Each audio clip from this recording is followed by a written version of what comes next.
Alright, gentlemen, follow me. And looks like we're gonna get started. Apparently there's a live fire portion for today, so that should be interesting. And we'll see what the hell happens. Alright, gentlemen, form a line in front of me. Hopefully you remember what a line is from day one. Good enough. Alright, welcome to OSUT Day 2. Glad to see that everyone's here and on time. So today, what we're going to cover, starting off in the classroom, we're going to go over some land nav, some terrain features, stuff like that, proper usage of micro daggers.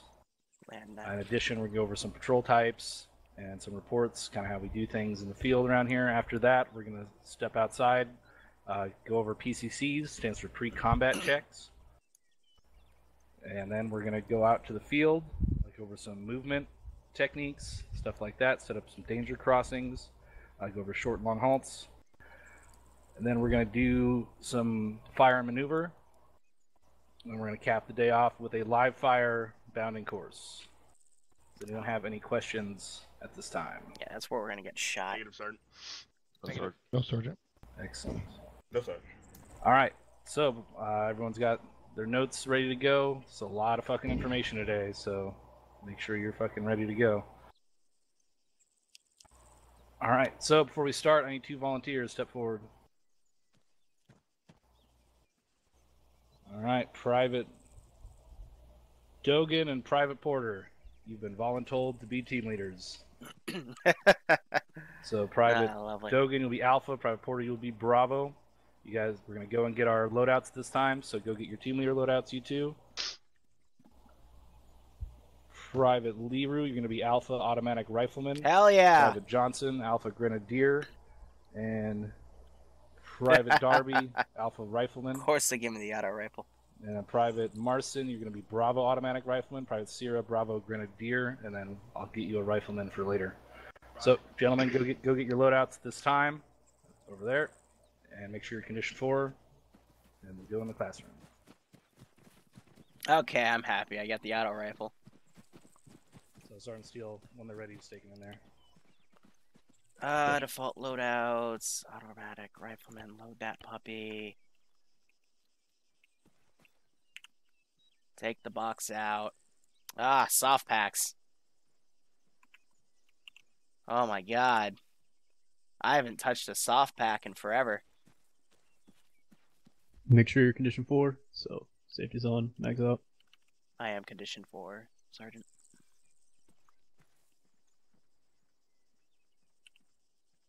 Yep.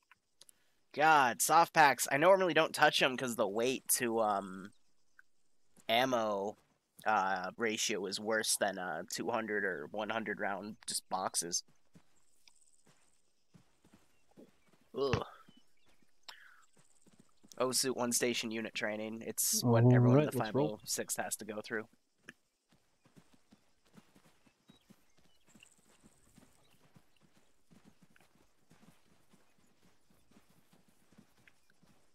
Okay, so we are going in the classroom, so...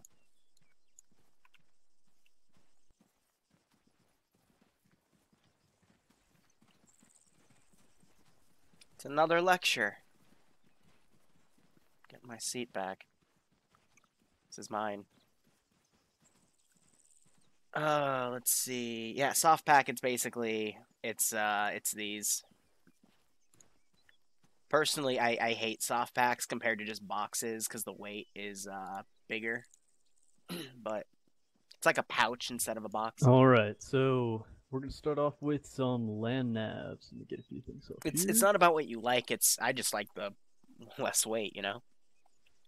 Also, land nav. So we're just great. going over the fundamentals of land nav. They have me in Secret Squirrel do land nav go for ahead him. It's funny as hell. Everyone go ahead and press your mic key. It's Oh, going to bring look, up the map. your map. Whoa! And if you look just about west here, a little bit northwest, you're going to be looking at, we'll go over this in just a second as well. It's grid 2119. It's probably a big area right there. If you see my marker, then you're in the right area.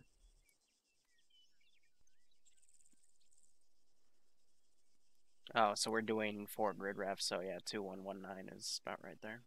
Say again, Sergeant, on the map area. See, it sucks because Yeah, the green so line if kind of you're, cuts it off. If you see my little yellow dot, it's going to be in that area. We're going to go over grids here in just a second.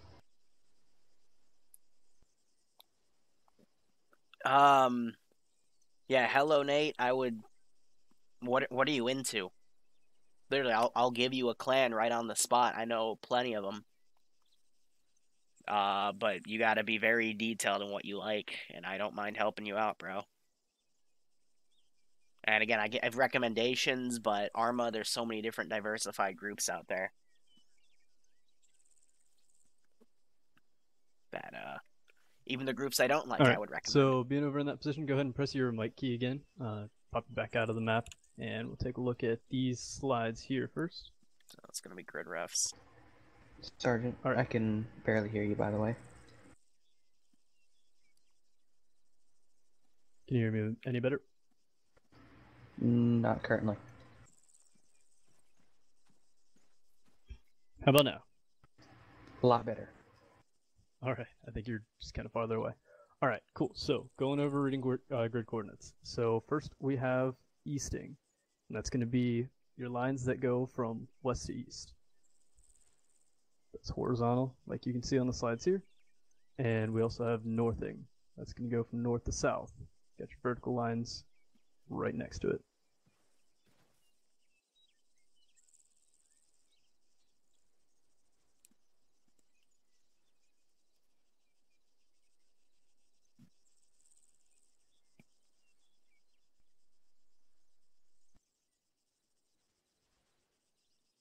I'm not gonna lie, I actually forget how to do 8-digit.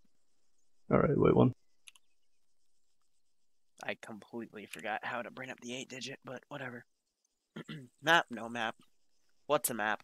Who knows? Alright, stand by saying, Sergeant.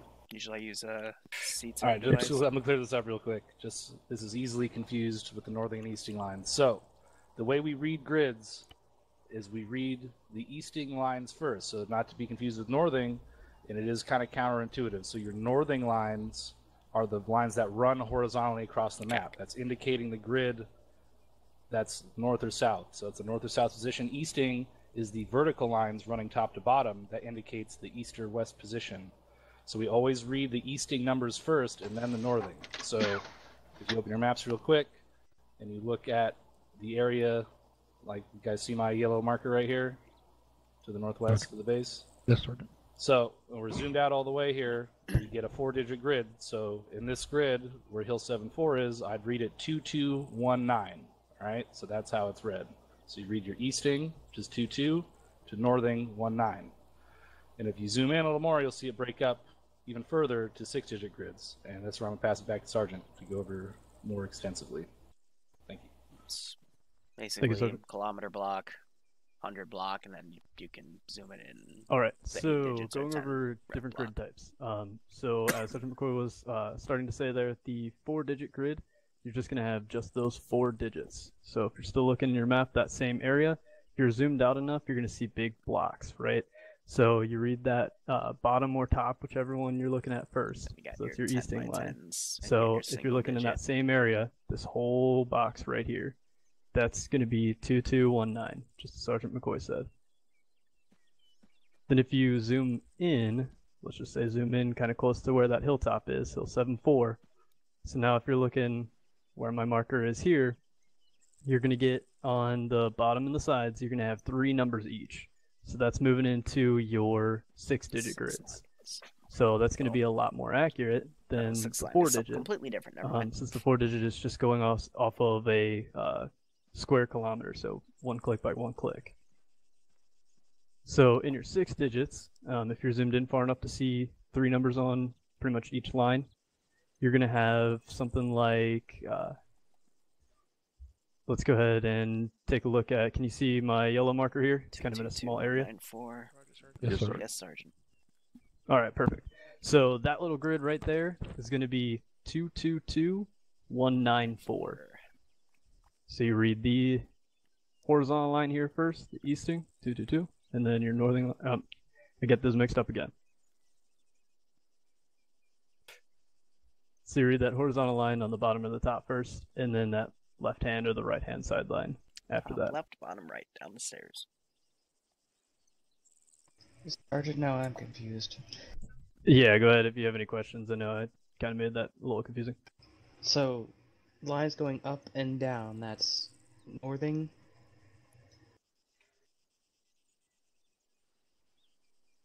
Just So top left, the lines bottom going right. up and down are easting because they're indicating the east or western position, right? And the lines that are horizontal are northing, indicating how far north or south the number is. So if the number on the left side of your map is higher, that's further north, right? And if it's higher to the right, that's further east. Does that make sense? Yes, thank you, Sergeant. All right. Yeah, we could get into longitude and latitude, but Private Johnson, you can go ahead with your question. just Yes, number to number. you were saying something about if you zoom all the way in, you'll see the 4-digit grid. Cause I'm only seeing like I can only get the 6-digit grid and the 2-digit grid. I'm not seeing how you're getting the 8-digit grid. Okay, so if you zoom out, that's your 4-digit grid. So you're gonna have two numbers along each tack mark, no matter where you're looking. Each line has two numbers zoom each, out right? enough, So you combine eventually those get to the two and you get your 4-digit grid. And then when you zoom in, that's gonna bump up to be Ew, it's three zucchini numbers and it's on each Chris. line. So that's where you get your 6-digit grid. Okay, yeah, Ew, I don't both. think it's the 6-digit grid. I'm just trying to figure out how you do like the 4-digit grid. So if I go like, say you're saying if I go all the way out, or I zoom all the way out of it, it shows like one number, and then it shows the two numbers if I zoom in a little bit more. Is that what you're saying? Right. So when you're seeing the two numbers on each line there, that's gonna be your 4 digits. Because you combine two of each, right? Okay, You okay, take- thank you. Yeah, does that make sense? Thank you, sir. Alright, any other questions before we continue on with the 8-digit? No, Sergeant. No, Sergeant. Alright, cool.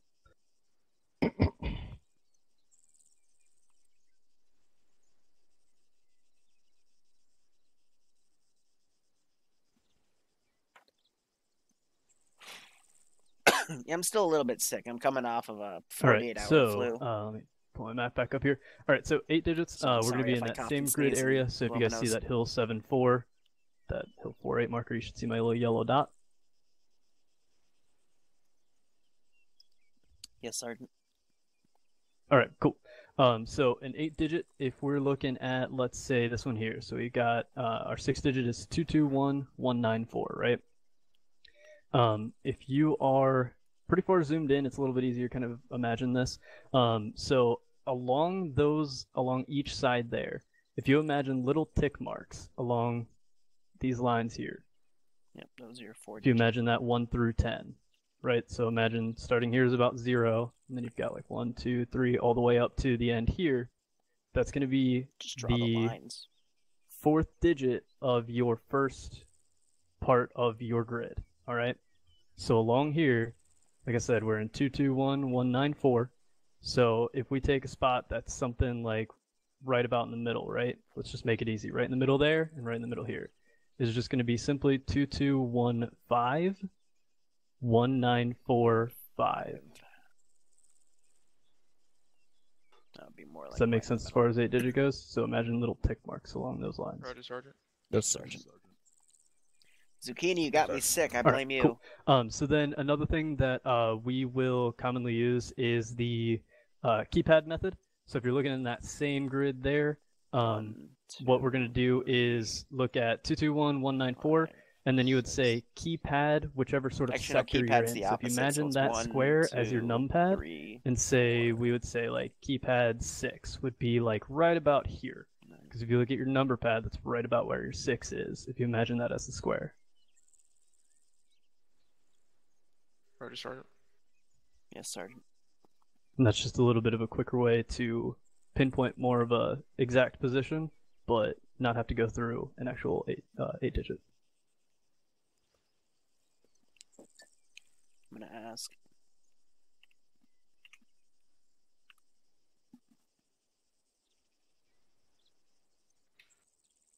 Go ahead, Beverly Liru.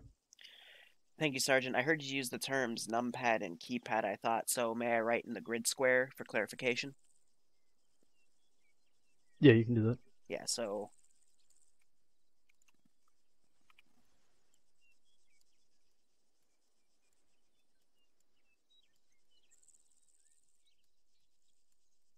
That method, Sergeant? There you go. Exactly. So it just matches up with basically your numpad on your keyboard. Got you. Thank you, Sergeant.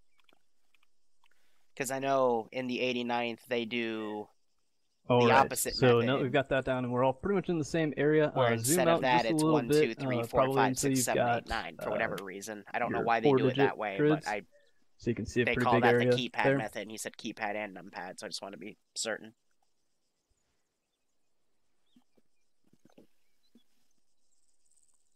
All right, so then what we'll go over in this sort of similar area, because it's a pretty good example for this, is different terrain features. So we have, like we've mentioned a couple times, Hill 7-4. So if you zoom in a little bit on that, you can see the keypad contour is designed lines that around 100 it. meter block That's into 33.3 squared areas. Sort of dark yellowish lines here, as well as the red line here. And as you can kind of see the way that they lead I've always up seen these as to ground lines, not where really that dark hill yellow. marker is, that's how you can tell with that contour line that that's a raise in elevation. Now, we keep calling this Hill 7-4, and it's got that number marking it. You can see other numbers marking kind of around that area, Hill 5-8 right next to it, things like that. Does anybody have a guess as to what that number actually is standing for? Elevation in meters. Elevation from sea level. Yep, there you go. Elevation from sea level. So that's 74 meters up from sea level. I'll let the others answer first. So then, just to go over really quick on the contour lines as well, Slowman, thanks these for the red 3-month ones, resub. Hope you keep enjoying the can anybody guess real quick this. what the difference between that red one is versus the little bit dimmer lines? 5 meters apart. No, it's longer than that. I believe that's a 0 Not line. quite.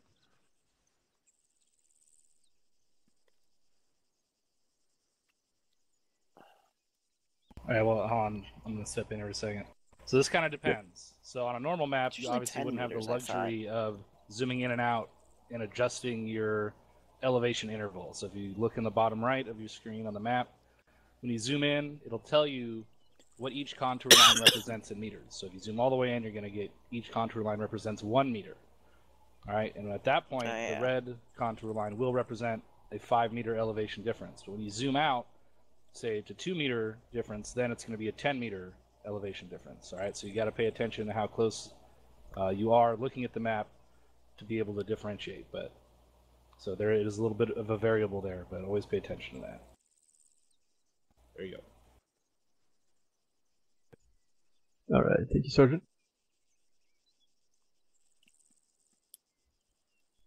All right, so if you look a little bit westward of that hill 7-4, you can see my marker along here. Right along here, not the exact best example, but that's going to be a ridge. So usually it tends to be quite a bit longer than this, but Send in Goat Team 6. it's a pretty good example for this small area that we're looking at. Hey, Deputy Original So that's Gamer, where thanks for 2-month resub. Hope the you hill join the office and moves hope you up learn towards something out not of the this actual little top training. to the hilltop, but the sort of longer, elongated hill.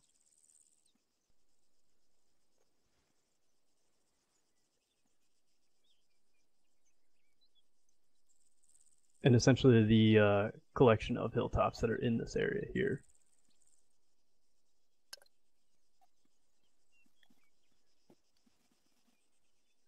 That's what's known as a ridge complex. So it's a bunch of hilltops connected at a similar elevation, create a ridge complex.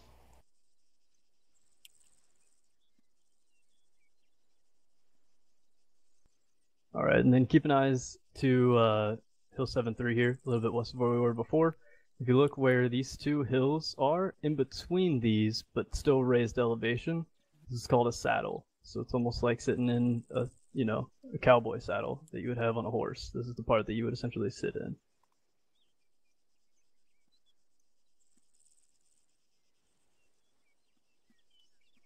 And then if you look just sort of north of where we were just looking at this, you've got this part of the hill that sort of juts out to the south here. That's going to be a spur that sticks out from this kind of line here. Say again? Okay, so this right here that juts out, it's called a spur. Cool.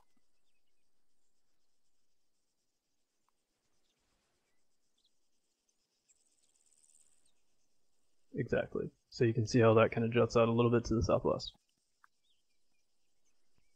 And then next to that, where it recesses, those are draws.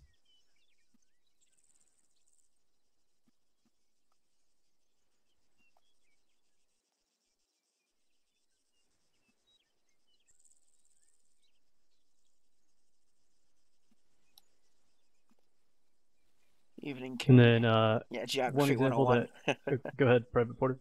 Yeah, I didn't understand. Thank you, Sergeant. I didn't understand what the draw was. Can you point to that again? Here, I'll give you an example. So this is the draw right here that I'm marking. It's in between the spurs, so it's the depressed area of ground surrounded by the two spurs that are elevated on the side, right? So the spurs will give you defilade as you move up to gain elevation, or if you're up here, you want to move down the draw. You never want to move out on an open face like this. We always want to try and use the draw to get up to a saddle, and we always use saddles to cross between hilltops as well. Does that answer your question? Yes, Sergeant. Thank you. So like this right here, over here to the east, this is also a draw. It's a little bit less pronounced, but that's also a draw right there. And if you zoom in closer on those spots, it's a little bit easier to see those draws.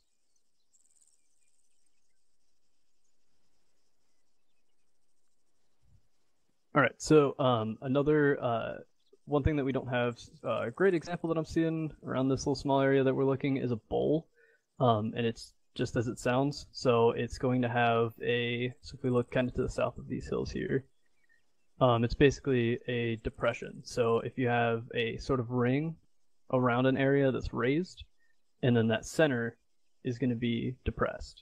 That's a bowl. So imagine it looks exactly like a bowl. Mm-hmm. And then a quick couple ones that are, kind of common sense that are a little bit straightforward and easy. If you look to the southwest of those hills that we were looking at, just this little small complex here, you've got these gray squares or rectangles. And if you zoom in really far, you can see tiny little ones. Those are buildings. And then if you look a little bit northeast of that, any of these green markers here, these green areas, that's going to be any sort of greenery. So it's going to be trees, shrubbery, things like that you can take concealment in.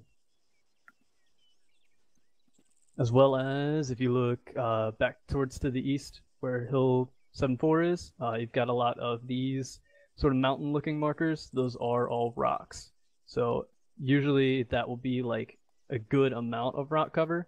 You'll see in some areas where you'll find like a few rocks, spread out, but anything that's like a big collection of them, you'll see an actual marker here for it.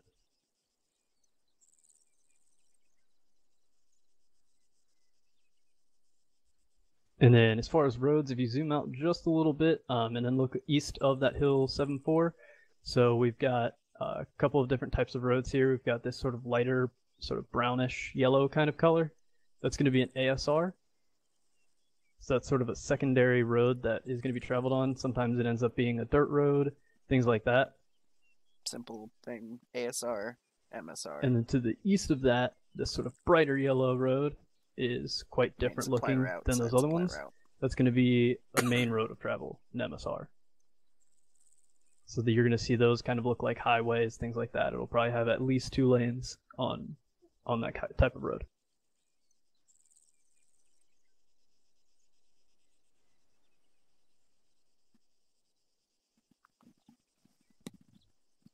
All right, any questions over a couple of Came here to features watch and the China get a geography markers that we went over? You'll see me die later Yes, in the sir. live fire exercises.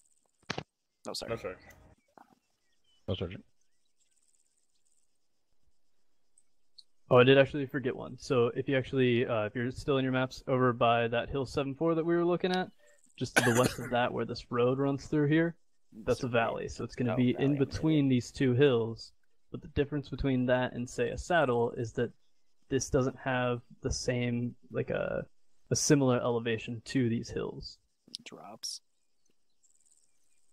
As you see with the contour line right here. So you were saying So that right there here is valley. A But lower see how elevation. these lines don't kind of hey, connect? Sergeant. That's the difference. Go ahead. If you zoom in as much as you can, I believe that's actually Headphone warning. cut. Yeah. Yeah, he's correct. For this instance, since it's such a short area, just assume it's a valley, just for demonstrative purposes. See, now Being they're- a valley is a lower ground area. Now the so right with actual hilltops on either military side, guy or is elevated correcting terrain on either side of it. actual right? Roger, geography. Carry on. As far as I'm concerned, that's a hill. This is a Alrighty. ridge. That's So a valley. y'all can. Whatever. Actually, you guys can leave your map open. I don't have my compass on me, but you should be able to see your compass from that map. So we're gonna go over Oh, you're good, Bess. the functions and the practical application of that Oh, compass. thanks, Bollinger. I appreciate it. I'd love for you to come in and shoot me. All right. So the arrow and the heading numbers always point north. So on yours, there should be a little red line that's up towards the top. That's going to be pointing north. But we're sitting down So then the heading that's under that line is which way you're facing. here.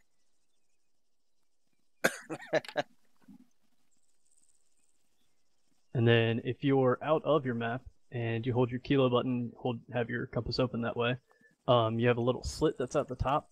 You can probably see it in the map there, but it doesn't do you too much good. So outside of the map, if you're looking through that slit, you can use that as sort of a reticle and point that at something to get a more exact bearing on it. And that's known as the reference point if you're pointing that at it. Mhm. And then one thing to note, if you actually open the map without looking away, so you point that reference point at whatever you're trying to get a bearing of, open up your map, your compass is going to be set to the same heading as your out-of-map compass. Yes, I'm still sick. So it's going to keep that position of where you're looking. Drum's not watching yet. Don't incite the wrath of the big ones. I don't need it. And really quick, just to go over, even though you can use these tools and everything, you just always want to make sure that you're scanning and have situational awareness just in general. You're able to use your binoculars and scopes to get, a little bit of a better picture on targets that are at a distance. And then once you kind of have that general area, that's when you would, for example, pop open your compass, point out that reference point, and then that way you've got a good bearing on what you're looking at.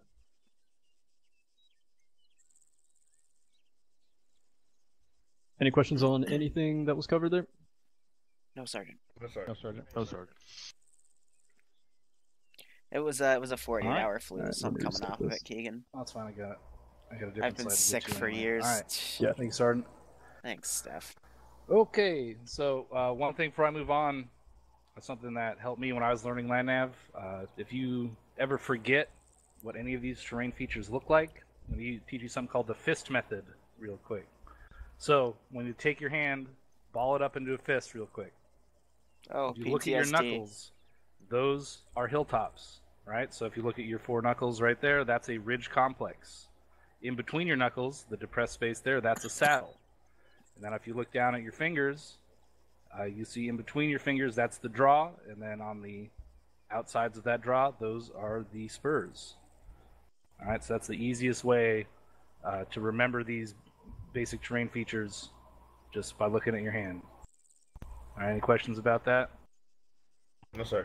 Sergeant. No, All sir. right, and one last thing I think we didn't cover was a cliff. So if you look up in the far northwest of your maps around grid 0522, you know, you see it around here, or even further west, move over 0422 right here. If you zoom in, you'll see how tightly packed these contour lines are, right? So obviously, the closer that the contour lines are, the steeper the elevation change. And then when it's combined with these rock markers or cliff markers, that is going to indicate to you that that is most likely a steep enough drop-off that you cannot navigate that safely. All right, so this is, you never want to fight with your back to a cliff, but if you can get your That's what enemy enhanced with their movement back to a spam's cliff, for. you're doing it right. All right, any questions Pretty about sure you that? get banned if you do that, No, though. sir. No, No, sir. sorry. Negative, Sergeant. All right, excellent. So, now that we've gone over all the basics, every one of you should have this tool called a micro dagger. Go ahead and press the hotel key to bring it up. Press H. And let me know if that's working for you. Anyone not have your micro dagger up right now? Yes, sir.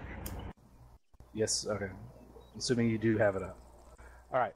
So, this is a very handy tool.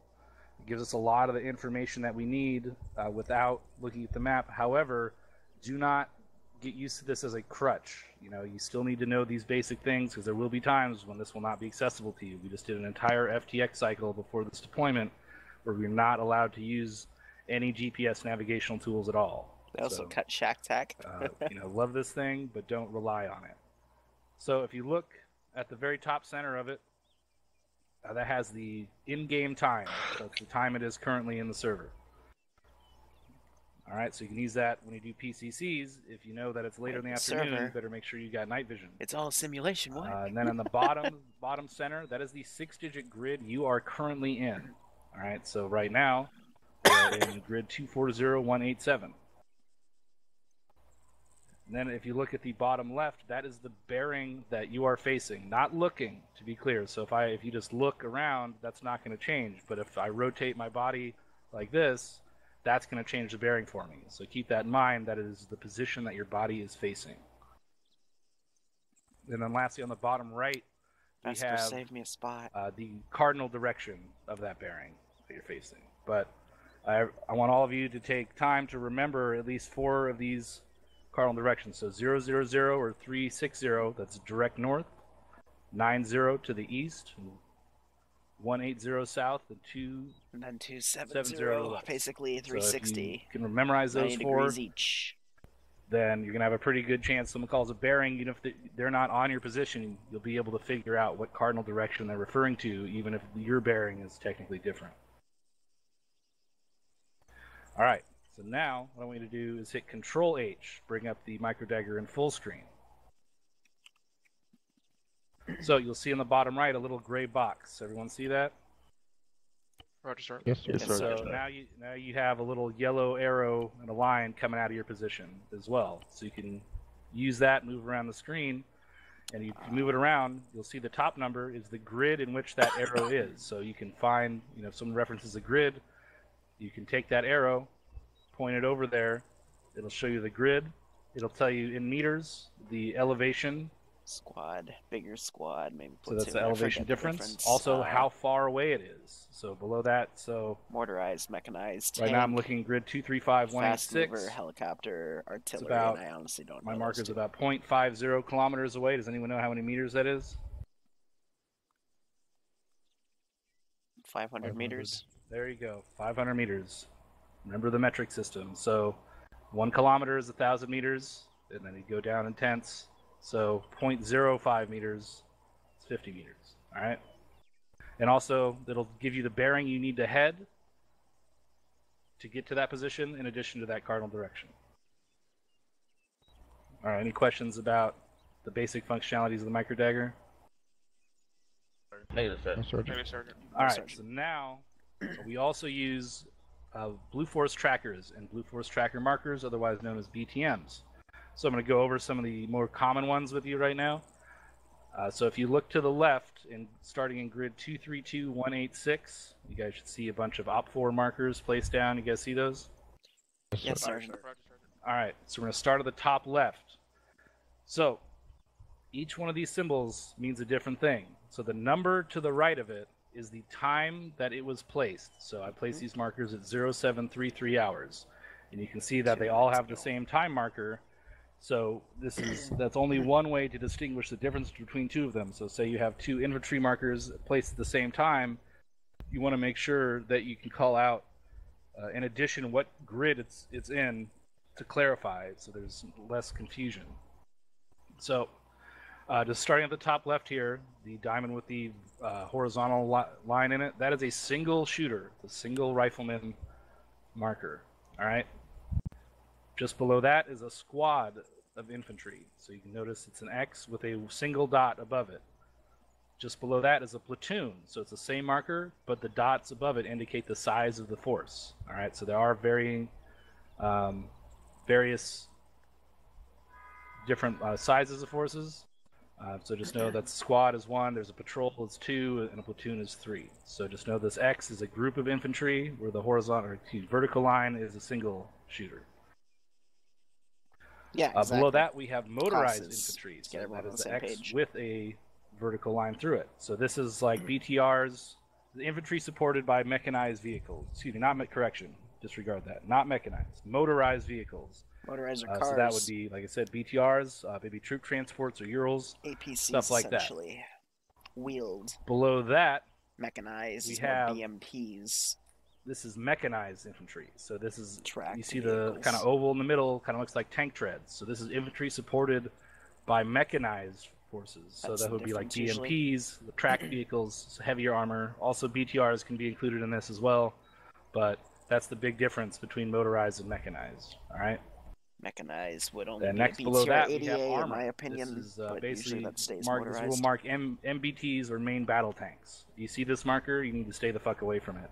Unless you're in a weapons squad, Yeah, with the weapons squad, you're not really going to take do care of anything it. against something like this. But if you see it, that's what it is. All right, shifting up back to the top right there. Yeah, exactly, Bollinger. This one looks like a little obelisk Yeah, that one I am sort of curious deal. about. This is for anti-air positions. It's a static AA position. Oh, These are high priority targets because when these are out, we cannot bring in our air assets to help Okay. support us. So if you see this, you want to do your best to try and take that out quick. usually I'm just used Below to that, little, another priority target looks like not hyphen, looks like the but fucking two Prince hyphens together like androgyny that. symbol, kind of.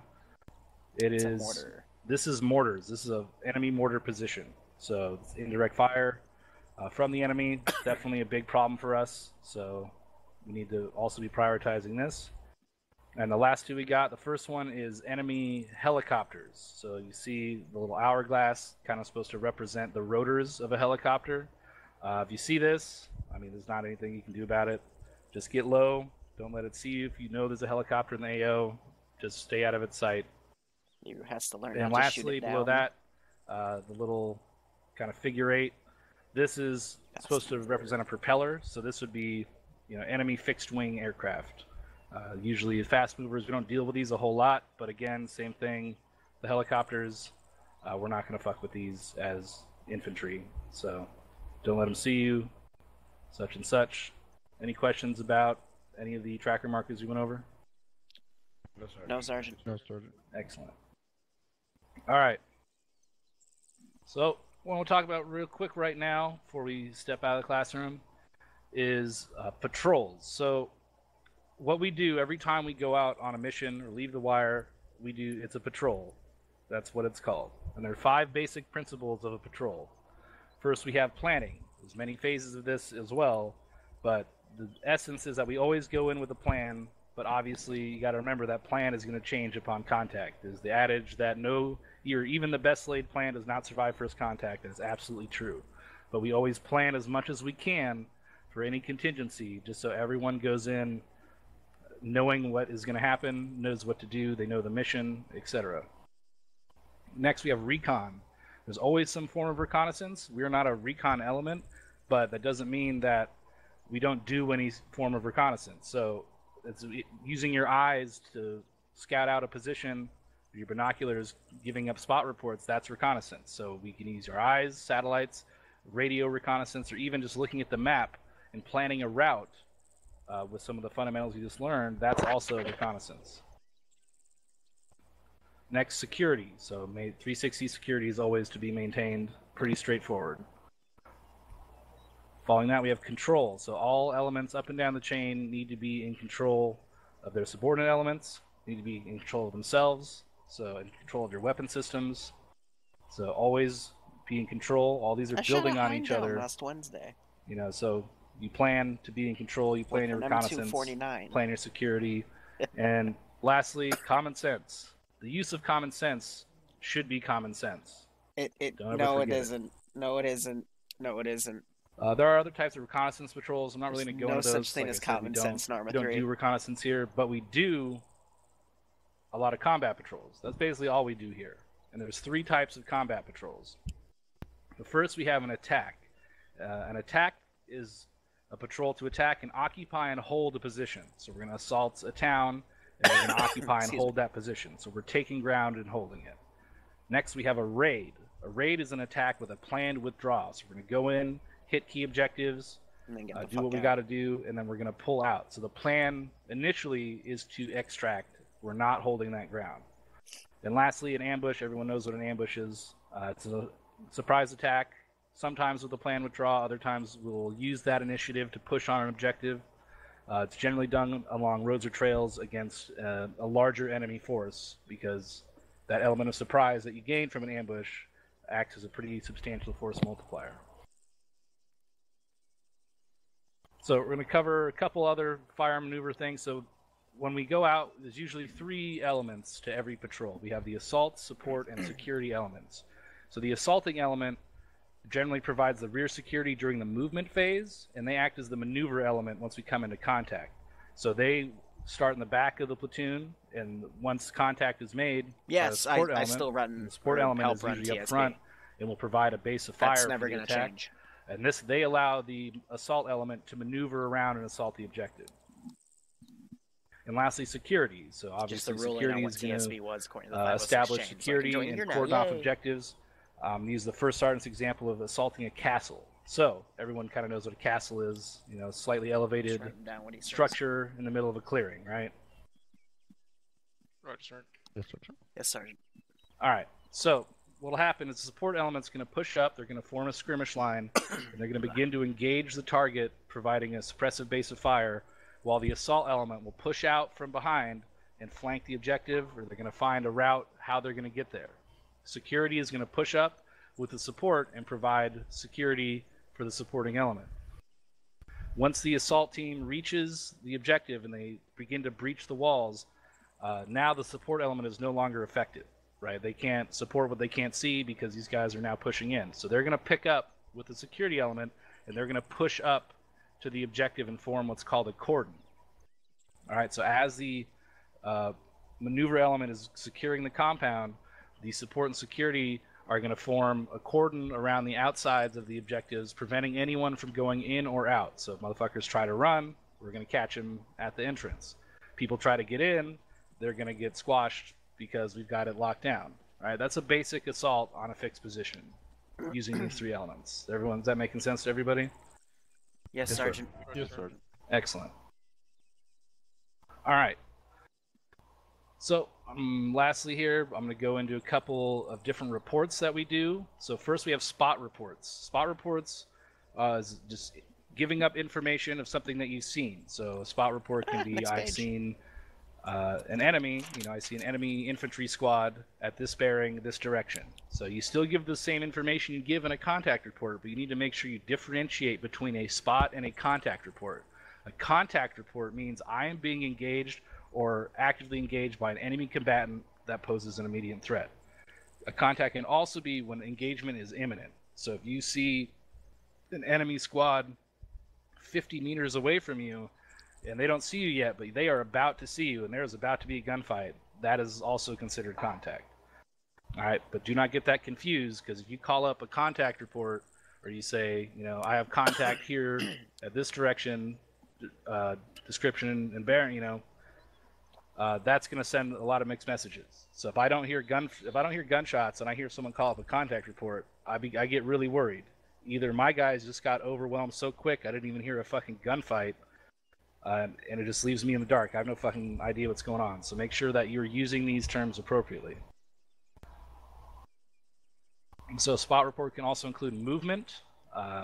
So I see movement by an unknown person that poses a possible threat. It can also include civilians. A civilian is a non-combatant.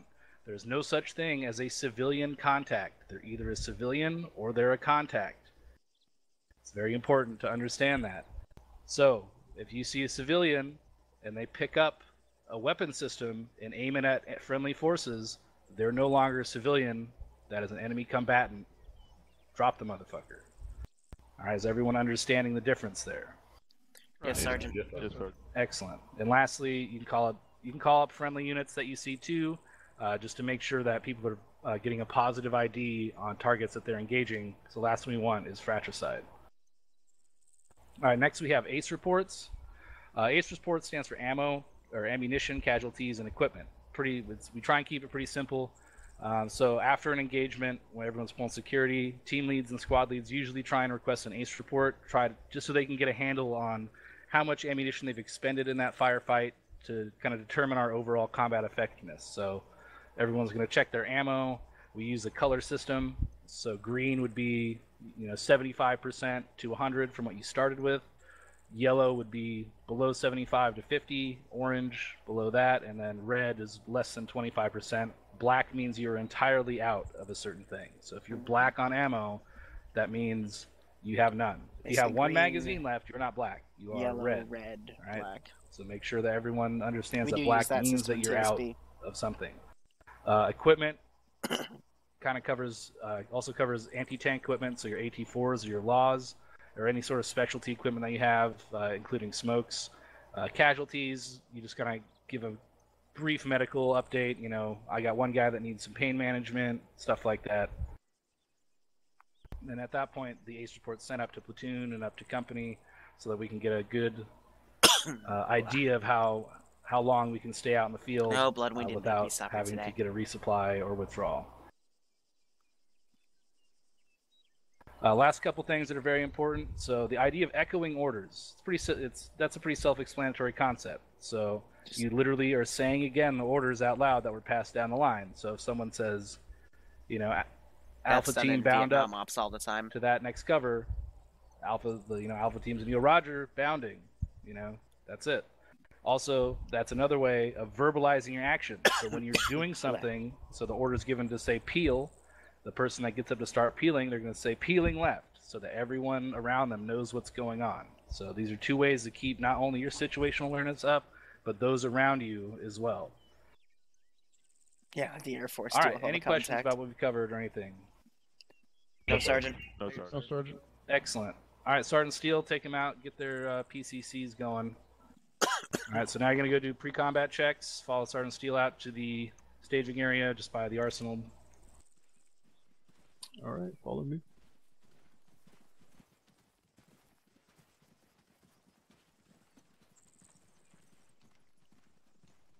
So now Liru might get shot. We'll have to see. All right, we'll just get set up here in front of this sign. So what we're going to do is basically just have two columns. So team leads are going to be up in front, and then everyone that's in that team is going to fall in behind them.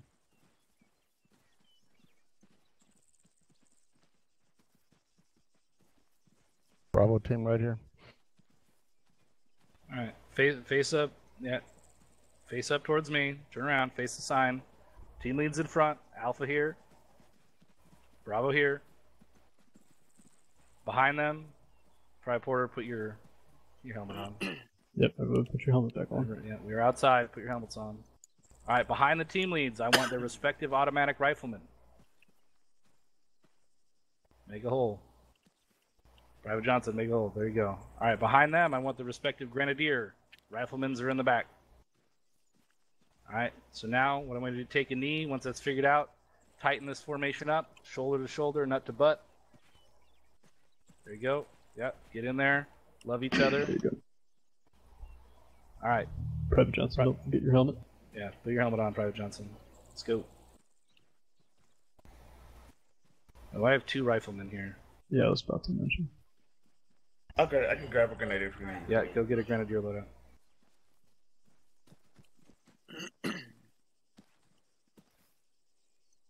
Alright, so this is how you're going to line up every time. So this is a pre-combat formation. Whenever we start trainings, stuff like this, especially when we're in a domestic training environment, this is what you're going to start up with every time. One of the things you want to do is make sure you're on whisper. You don't have to right now, but when you get a platoon in a training environment, 40 dudes lining up next to each other like this, and everyone's fucking yelling, that shit gets really annoying really quick. So generally you want to be on whisper, but for now, don't worry about it. And Private Dogan, you're going to have to get rid of that backpack. So go, this is a new thing, so I'm not upset about it, but go to the box real quick. Just grab the low profile backpack. instead. Roger. All right.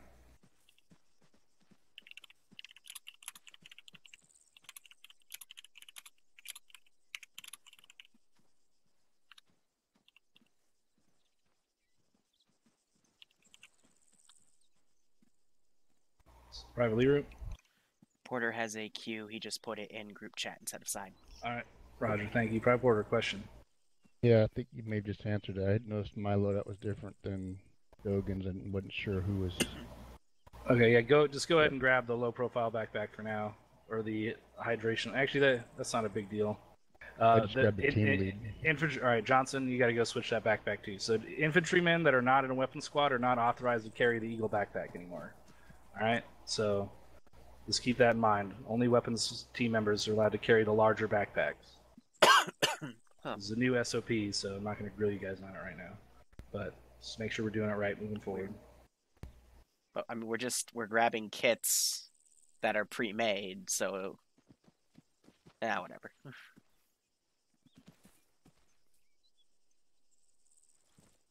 All right, there you go. All right, Sergeant Seal, PCC is take it away. All right, cool. So the first two, this is how I usually set it up. First two kind of quick things. You're going to want to set your team color. Tends to be Alpha is red team and tends to be Bravo is blue team. It's not always going to be the case if your squad leader decides he wants it another way. But so go ahead and Alpha team, go ahead and just hold down control in your left Windows key. And then under team management, you'll have a join and then whatever colors. So Alpha team join red and then Bravo join blue.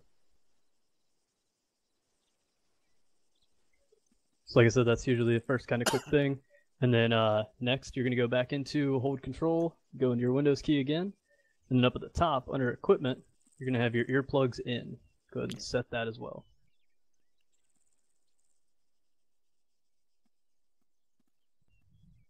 Is everyone on the correct team and have earplugs in? Sergeant. Yes, Sergeant. Cool. Alright, so then the next thing is we're going to set up our radios, which you should remember from day one. So go ahead and Control P, open up that radio.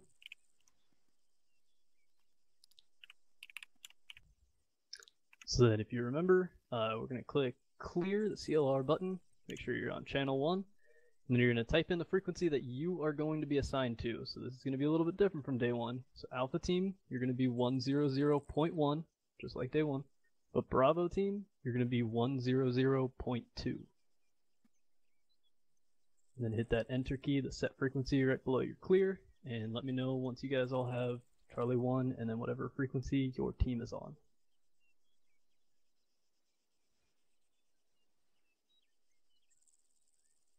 Bravo's 100.2 set. Affirm. Bravo's 100.2. Just to stay away. Oh, that's a good one. What's that? I'll give you that. Roger, Sergeant. Set. Yes, Sergeant. All right, cool. So also, very bottom left, the stereo settings. Click that button once while you're on that. Actually, twice. It should be left Interesting only. that for team leads. Yeah, I'm sorry, I had mine set already. So if you're on left and right, you'll only click it once, alternate. and that'll make it left only. Hey, Zyre. So then once that's set, click that enjoying PRE stuff. plus sign, next channel. So we've got Charlie 2, and then click that clear button on the top right, and then everyone's going to go ahead and put in 100, because that's going to be your squad Yes, net. we are. Okay. I And really click the don't like ENT having it button, here set on that Squad frequency. Net. And then here's where it's going to differentiate a little bit.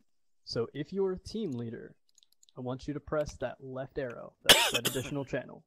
So only team leaders are going to have Alpha 2 100 in that middle screen. Everyone else, just leave it as Charlie 2 100. And then team leaders, you're also going to press that stereo settings, very bottom left. Press that twice, I believe. It's going to be your right ear. So then what you should see at the bottom there is left only on top, additional right only. Yeah, fair enough. What's that? I know, Yeah, because once you we were got all with that set up, Wolf and... Go ahead and press what was the it, Task Force PRE Bravo or minus. something? That'll drop you back down to Charlie 1. If I remember the stories correctly. And then you Task can Force go ahead Blackjack, and gotcha. close out of that radio. So hit your escape key. They use the beta version, Marcus. So the reason we TSB set will it use up the that way original. is if you're in the team without being a team leader and you're sitting on your main channel, 100.1 or 0.2, you're only going to be able to hear that net. You're not going to hear 100. The team leaders, however, do need to be able to hear 100 and transmit. That's how on they it. communicate.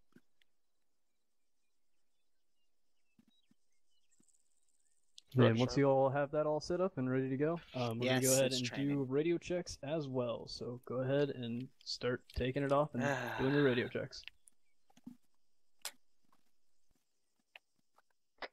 Any station this net, this is Private Dogan, radio check on Any station this net, this is Private 100.1, over. Oliver, radio check on 100.2.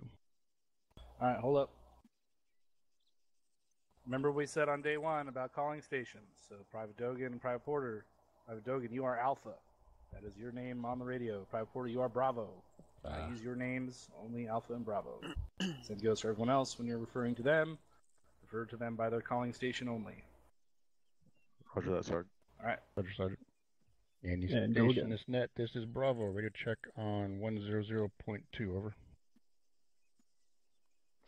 Any station this net, this is Alpha, radio check on 100.1, over. Bravo, this is Private Marston. I read you Alpha, this is Private Liru. I read you 5x5 on frequency 100 TAC 1. Over. Roger, out. Roger, out. Any station on this net, this is Private Liru requesting radio check on frequency 100 TAC 1. Over. So, actually, Private Liru, since you just answered his radio check, that by default means your radio check is good too. You heard him, he heard you. So, it's on the team lead. Usually what I'd like to do when I was a team lead is I would just go down the line and initiate a radio check with all my guys individually. So if I was Alpha, you just did one with Private Liru. Now just initiate one with Private Johnson. I know, it's 100 TAC 1. Just to make sure that you can hear all your guys. Honestly, Right, if I would ever be a team as lead, you I'd go just down look the at everyone and go, if you can hear me there's on a this problem, net, crouch. Someone can speak up and say, And that fixes everything. if Private Liru immediately. didn't hear Private Darby for some reason, he could say, hey, I didn't get Darby at all. I got him 0x5. And then you can figure it out from there. Excuse me. Private Sir, this is Bravo on 100.2. But, it's a training, so we have to do it. Also, you don't need through to turn every around. logistical way. Just if you hold Bravo, left this is alt, you can Private look Sierra. around You were in Lima like Charlie that, on so 100.2. try not to turn around if you can avoid it. Roger, out. And Private Johnson, this is Alpha. Radio check on 100.1, over. This is Private Johnson, Private Diggin. Reading you, Lima Charlie. Calling Secret Alpha. 100. I'm sorry, sir. Roger, out. Remember to call him Alpha, Private Johnson. You refer to Private Dogan as Alpha for the rest So of anyone the have day. any good jokes? Copy Private that. Dogan, this is Alpha, radio check on 100.1, over. This is Private Derby. You This is not proper radio ring. loud and Yeah, you're not clear supposed to on the say radio frequency Lima 100, Charlie. I know TAC 1. Brewer will yell at you if you Over. say Lima Charlie, but it's not Roger, being out. corrected here, so I don't know. Got any grapes? I'm not selling lemonade, and you're not a duck bearded. All right. Bravo, you already completed your guys' on 0.2? Yes, Sergeant. All right, so there's one last thing. Team leads, you're going to want to get on your transmit over frequency 'cause Lima 100 Charlie- and do radio checks on there as well. It can be a call sign for something else. I forget the You're exact doing that explanation. with just any station? You don't know who's on there yet, so yep, any Roger. station. You don't know my life. Any station on this net, this is Alpha.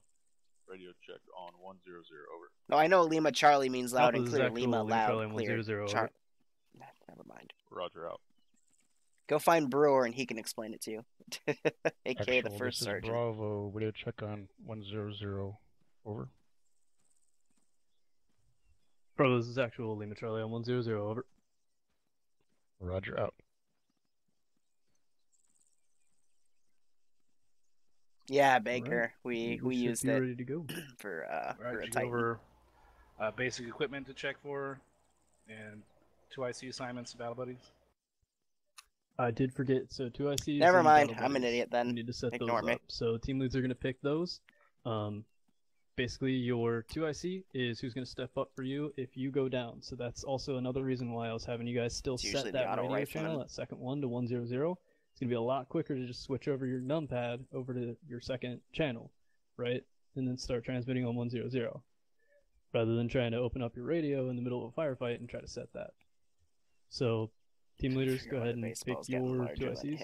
Tough It's just going to be one person from each team. I'm going to give you a hint right now. It's not going to be your automatic rifleman. Really? I'll tell you why after you pick it. Yeah, that'll make more sense in a second. Private Darby, he'll be my 2IC. And Private Sarah, you'll be my 2IC. Alright, so then the other thing that you have to determine is battle buddies. This tends to be team leaders and ARs together, and then grenadiers and riflemen together. But you do want to make sure that you note that, because, for example, if How you've can got you stream snipe in a different setup training? for, if somebody's better at one thing, if there's some situation that makes you want to actually change those battle buddies, you want to make sure you declare who's with who. So what I would normally do is get over my team net, so point 1 or point 2, depending on what team you're on, and then just let everyone know, just to give a quick rundown of, hey, this is my 2IC, these are going to be battle buddies. Let's go ahead and do that real quick as well.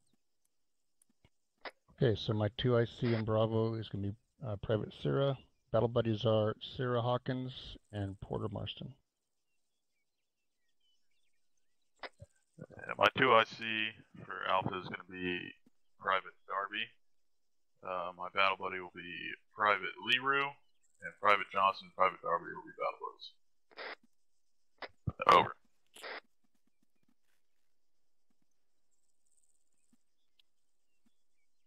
Alright, now we should be good to go. Alright, so the one That's our last radio thing back. is the concept of equipment checks. So, obviously you're not going to go down the line and just fire off like everything that you think everyone should be carrying. So that's basically, we expect everyone to know what they're supposed to be carrying.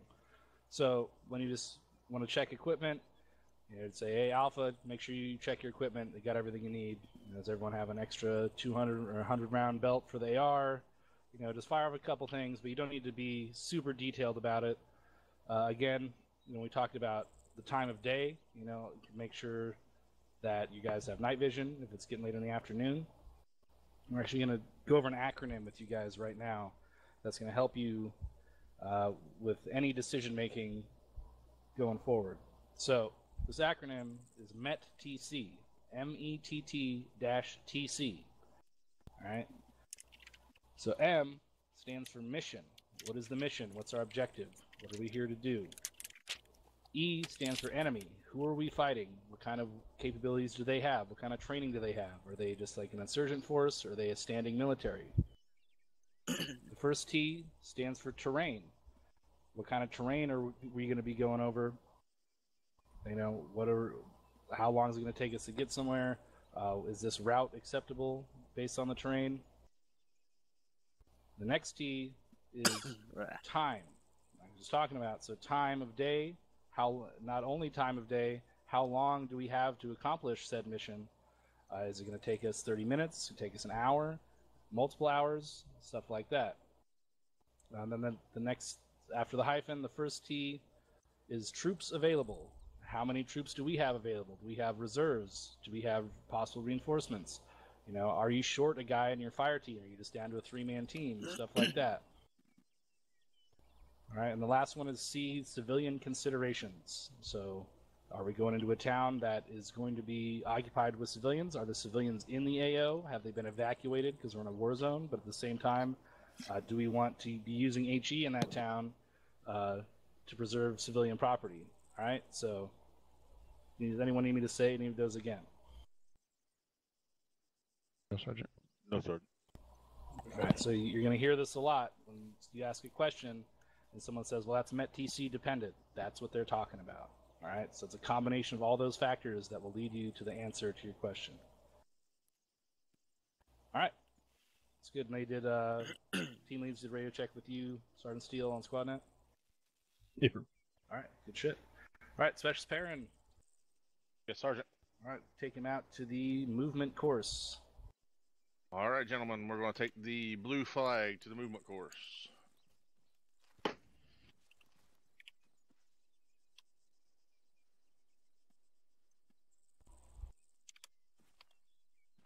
Team leads, take him out.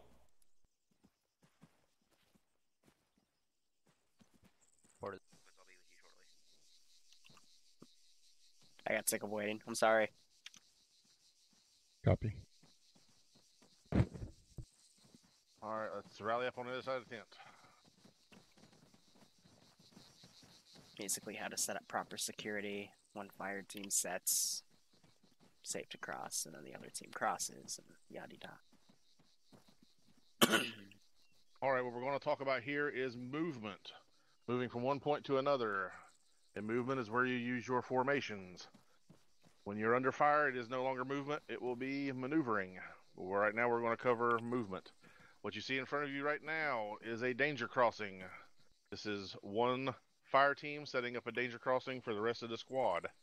When you get here, this is what is called a linear danger area. Anything that you can look down and there's points that someone can be standing to shoot at you is a linear danger area. An open window in a building, linear danger area. To lowest Urban scenarios have a lot more than rural. Basically, you've got just a few linear danger areas out here in an urban environment. You have a lot more. So when you're in a column, a squad column, moving from point A to point B, you have a danger crossing like this. Not always. We don't always set them up.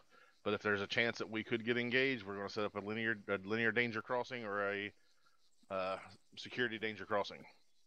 So when the first fire team gets to the road, the first buddy team is going to line up on this side of the road. So you're going to have your AR is going to be pointing the direction that you're going to have the most chance of contact.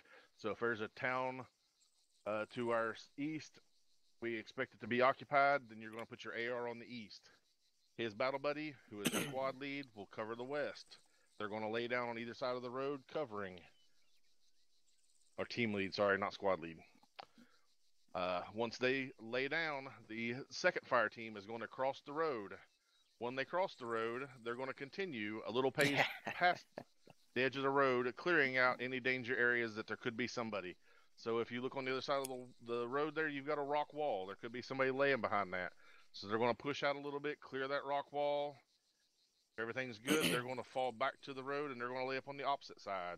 So you're going to put your grenadier facing the most dangerous area, rifleman facing the opposite direction. Once they're down and set, they're going to come across fire team radio and say, we are set.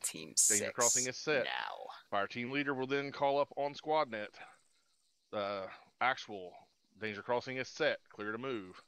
Once they all call that, then the squad lead, tier 1 sub, my dude. the medic, and the second fire team are all going to cross in between. You're already now, the spacing here is not good. It's good for example, but they need to push out about 10 meters in each direction because this could be for the entire platoon to cross.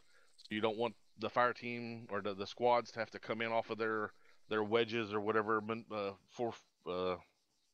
formation that they're in to cross. So you want to be wide enough for everybody to get through it easily.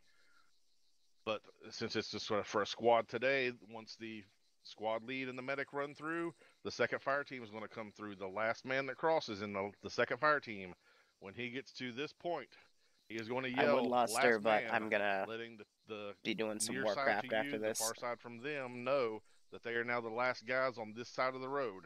Once they hear last man, the squad lead or the team lead and the AR are both going to pick up and they're going to run across the road. When they get to here, they're both going to yell last man, letting the rest of their fire team know that they are now the last guys. They need to pick up, fall back in formation, and everybody keeps moving. On a crossing like this, if Alpha is in the lead, when they get through, Bravo will be in the lead and Alpha will be the trailing team. Because we are not going to stop and let everybody line back up to continue. Once you've got this down, you should be able to put this down and be crossed in 30 seconds or less. It should just be a straight run, hit the ground, check it, hit the ground, cross through, get back up, move. It moves very easily. Has everybody got that? Anybody have any questions?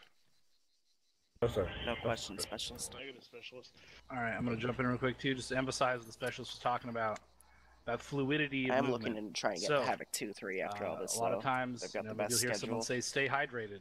Well, they ain't talking about drinking from your fucking Camelback. Talking about the fluidity of movement. You need to stay fluid in the situation. So, Alpha sets up a danger crossing. Bravo needs to be able to push up, and now they're taking point on that squad formation.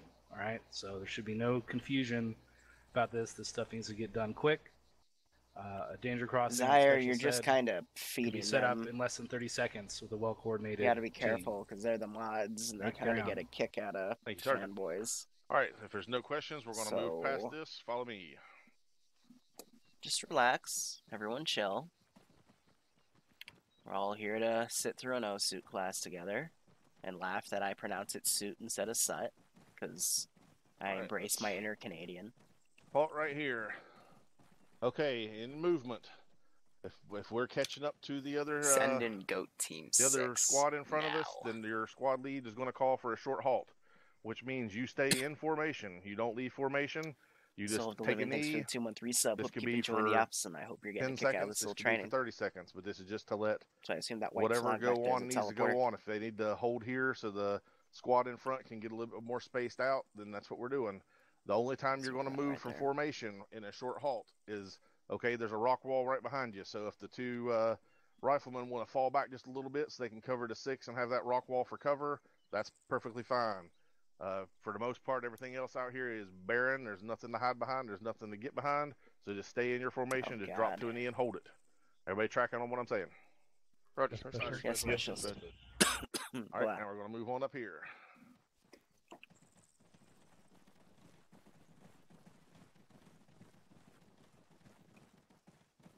All right, this is going to be an example of a long halt.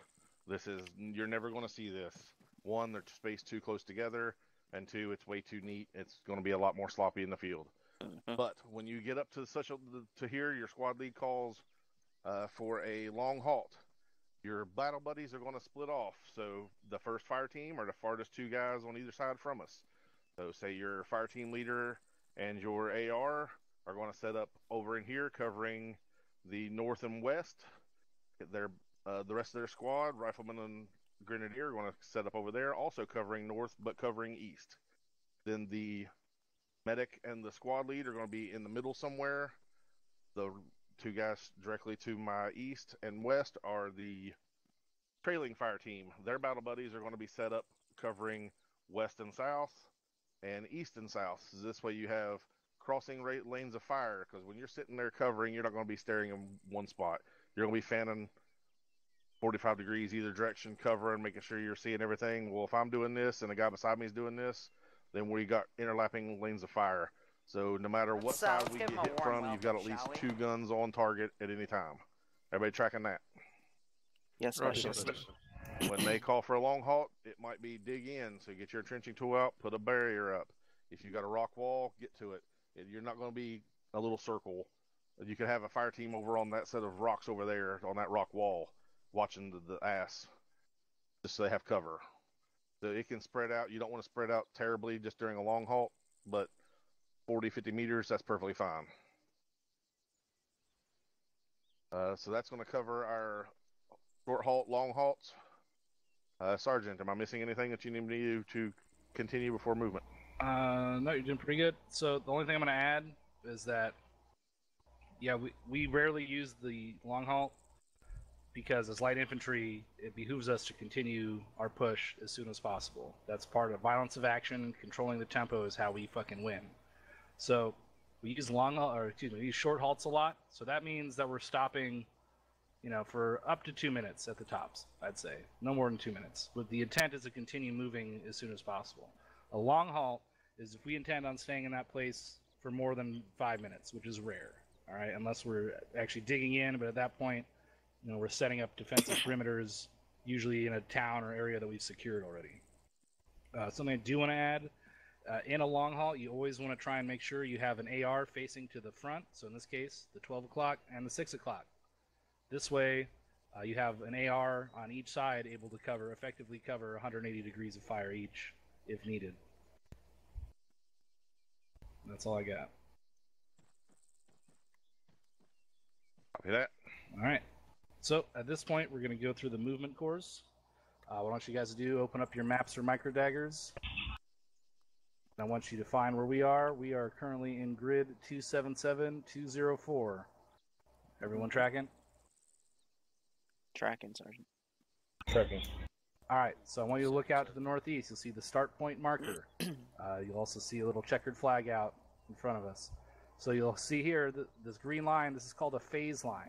This is phase line green. There's obviously different types of phase lines that are used also in urban environments, but we'll get to that another time. So phase line green, in this case, relative to phase line red to the northeast. So you can see, based on the relativity of these lines, Let's go back concealment so path. the green line, Get phase there. line green, friendly positions are going to be to the southwest of this line. So once you've crossed phase line green, that means you're now in an area approaching potential enemy positions. Once you've crossed phase line red, you're now in hostile territory. And this is dependent on the mission, so it could be different, but I want you guys to understand the meaning of that and how they're oriented and how they relate to each other. So what we're going to do, we're going to push up to that start point. I want Alpha to take point. We're going to move out in a squad column up this draw in defilade to the northeast. You see that blue marker to the right. I want you to make sure you're following this prescribed route. So this is what's called a leg of a route. So the first leg is going to be from the start point to RP1 in grid 232206, where we're going to take a short halt. Everyone tracking? Yes, Sergeant. All right, so when we do that, once we get to the short halt, we're going to set up a danger crossing on that ASR right there. All right, so Alpha's going to set up the danger crossing. Bravo's going to push through. Then once that's done, continue movement to the far side. We'll take a long halt, and then we'll continue from there. Any questions? No, Sergeant. No, Sergeant. All right. Right, gentlemen, on your feet. Weapons out. Stay in condition 4. That was a little good unison right there. Let's move up to the flag real quick.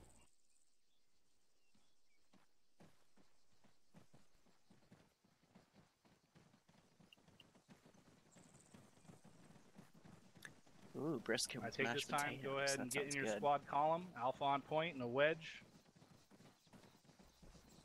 Bravo in the rear. You can also be in a wedge. That's fine. Or a diamond. Team lead, it's up to you. Remember your And spacing. Bravo, let's go This ahead is and going to do be a tight wedge terrain strong here, so side remember left. you can expand and contract to stay in defilade. Does anyone not know what defilade is?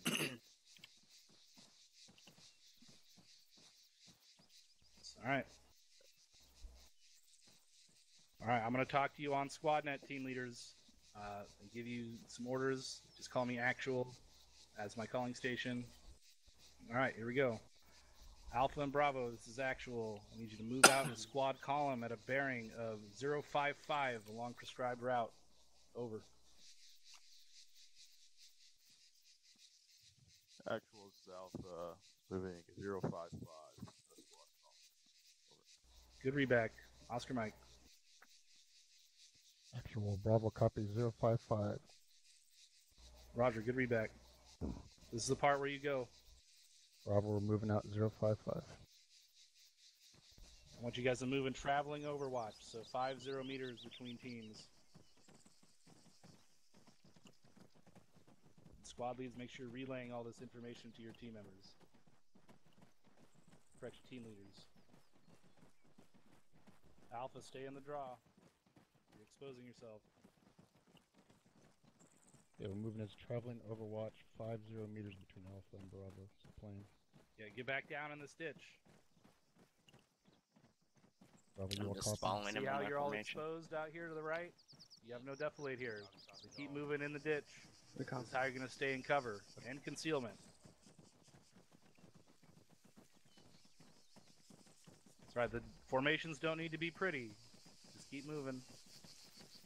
Just following this guy on a wedge. The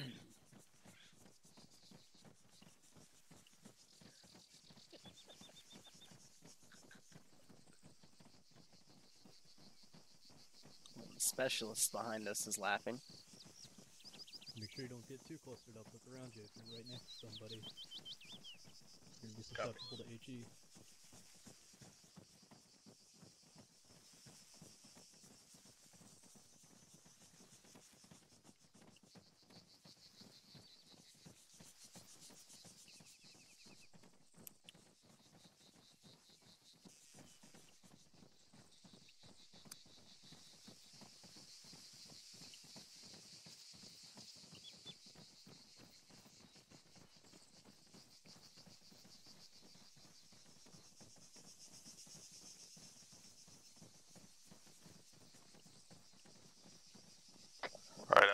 set up a security crossing. Riflemen facing to the southeast. Not here. Not here. It's up on the road next. You're changing bearings. Hold on, Alpha. You're changing bearings. Where we need to go is 061 over that direction. Alright, make sure you're checking your microdagger. The short haul RP1 is over that way. Roger. Alright, move it out. You'll see where the danger crossing is supposed to be, don't worry. But good initiative, though. Alright, Alpha, we're moving to 061. Alpha Bravo, correct bearing 066 at your discretion. Affirm actual. 066. Bravo copies, over. Technically, actual would be the squad lead, but yeah.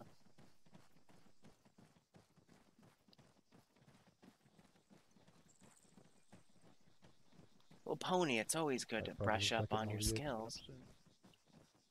Oh, look, the bunkers. Roger. That we're gonna get shot from.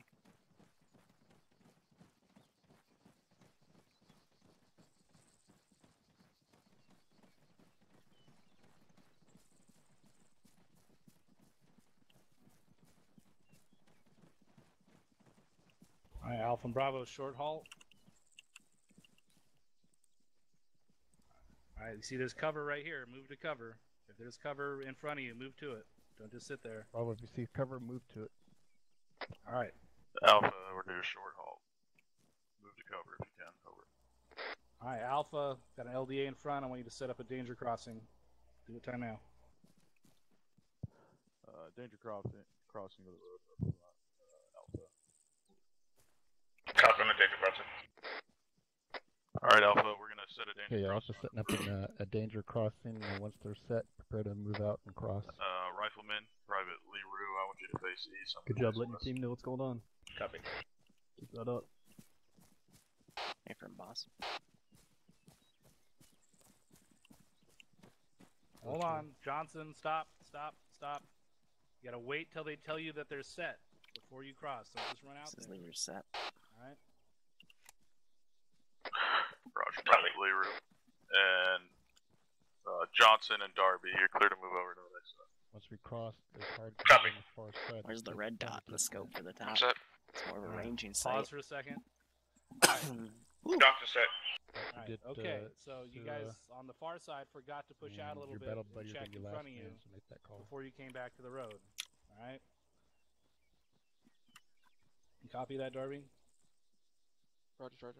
Alright, so push out a little bit, come back, Raises Private Mars like and push out about 10 meters, come back, and then get set. Tell your team leader you're set. Northeast. Top of the hill, over. Say again, what's up there? Compound, over. Roger.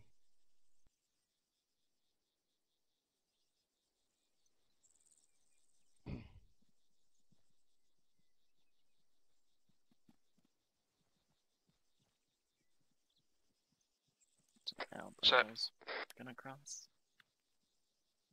Set. Roger. So now he needs to relay to Bravo. Roger. In the future, you can call Bravo directly. Tell them that it's set and they're clear to move. And again, they'd probably tell squad lead first. Bravo, and squad back lead note would While they're then. moving, Johnson and Bravo Darby, copy. I believe. Make sure you're letting guys know that Yeah, you're Bravo, crossing. good to move. right? In a squad So wedge. once you start crossing this road, left. yell crossing, and say that they know On that me. you're going across. Make sure you call last man if you're the last man. Hit the hard cover on the far side. Say crossing. Crossing. Crossing. Crossing, last man. Alright, Good that's your job. cue. Make sure you're communicating with your team on TeamNet. Tell them what to do. This is Liru crossing. Alright, we're crossing. Last man. Keep going. There you go. Good job. Last man, pick it up. Johnson, Last Darby, man. pick it up. Alright. Bravo, you're on point. Continue to RP2. Alpha, take the rear. Copy.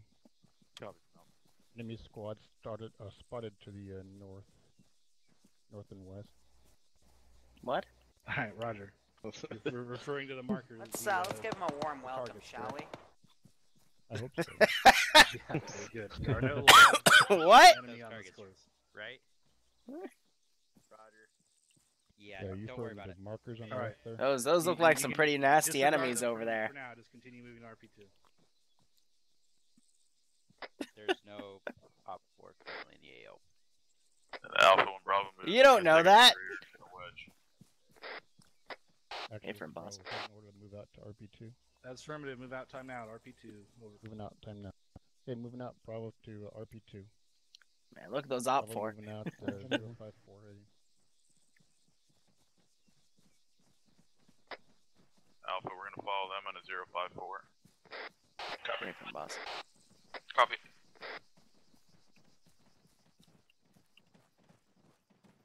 Bravo, we're at RP2. Set security. All right, Alpha Bravo. Once you reach RP2, set me up a long halt security. Bravo copy. Okay, long halt Alpha security. Bravo.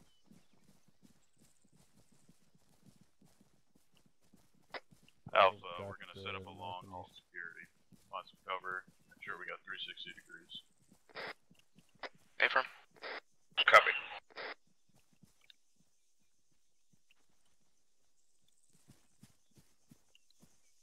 Yeah, all right, fine. We'll get over here. There's like not really any good cover right here, but You know when your security's set. this is Liru set. Darby is set. Alpha set. Yeah, there's like nothing. There's one dude looking at our rear.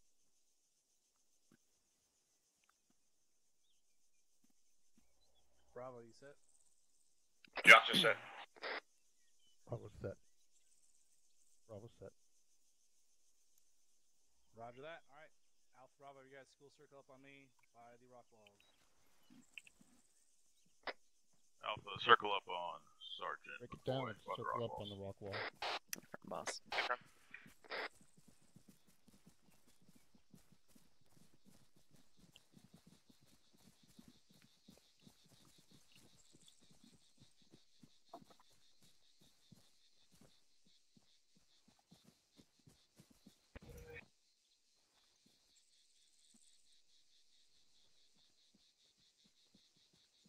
All right, we got everyone. Looks like it. All right, not bad.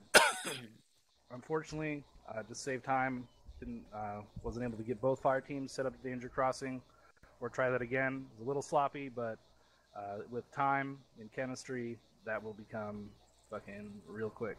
So overall, pretty good job. I'm liking the communication I'm hearing so far, at least on the squad net from the team leads. Remember that you guys, the team leads are running the squad for the most part, so a lot of your communication is going to be between each other as team leads to coordinate what's going on. And you're going to see that now as we shift from movement into maneuver. We go over some fire and maneuver techniques here. So what we do primarily is what's called bounding.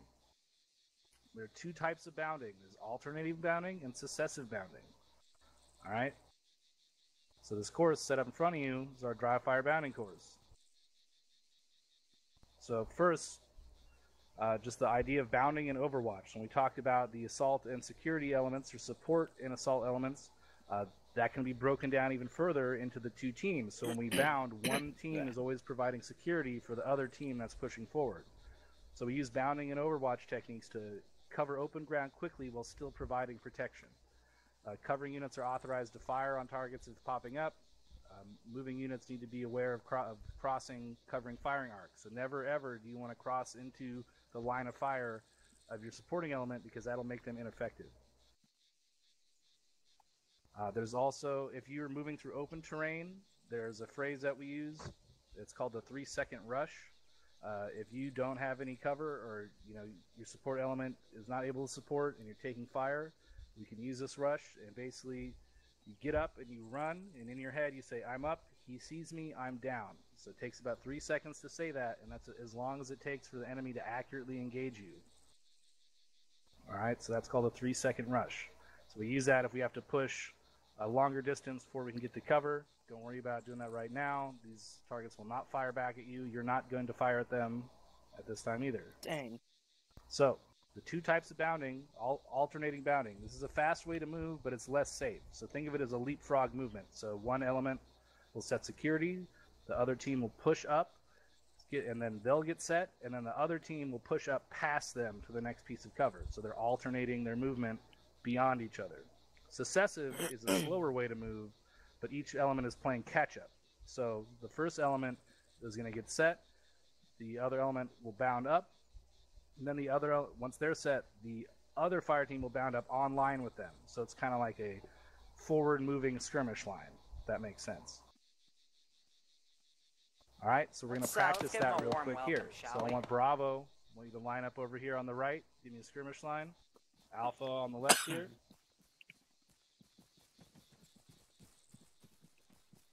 And we're going to practice bounding. So I want Alpha to move first. So Bravo, you're going to get set. Tell Alpha you're set. And I want the team leads. You guys are going to be running the show here. I'm not going to be telling you what to do. So I want you guys to make sure you call set covering once you get to the next set of cover and move your way up to the end of this course. And you'll notice that the course naturally will shift from successive to alternating bounding as you pass through. All right, any questions or anything before we start? No, Sergeant. All right, let's make it happen. Sergeant, there was a question on the right. Oh, there was a question. My fault. Sorry. Send it. Yeah, I could barely hear you over there, plus someone walked in. Can you kind of recap? We're not firing anything at any time, correct? That's correct. I mean, stay condition forward Bang, this bang, time. bang, bang, Just bang. practicing You can just the shout. maneuver of what's going on here. So Bravo's going to get set first. They're going to tell Alpha that they're set. All right, and then Alpha's going to bound up to the first piece of cover. They're going to get set, and then they're going to tell Bravo that they're set, and then you guys are going to push up to this cover. You guys keep it going all the way to the end of this course. All right, make sure you're not saying that you're set until you're actually set. All right? Any other questions? Just put a Q in side chat if you do. 3 seconds. All right, Alpha and Bravo, take it away. How come we've got 5 on one side and 3 on the other? There we go. Bravo set. Roger. Weapons up. Weapons up. All right, Alpha, move on me. We're going to that first set of walls on the left. Hey, from boss. Hey, sir. Okay, Bravo, when we are ready, we're going to move to that first set of cover and keep bounding. Run! Get up and run! Sprint!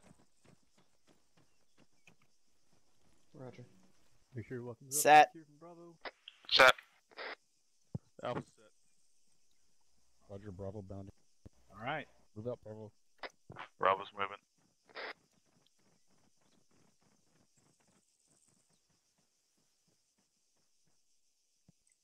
Don't touch up. Bravo set. All right, Alpha, next set There of you go. walls. Spread it out a little bit. Alpha's moving. Make use of that whole wall. Moving. Moving, Alpha. Set. Set. Alpha set. Bravo moving. Move out.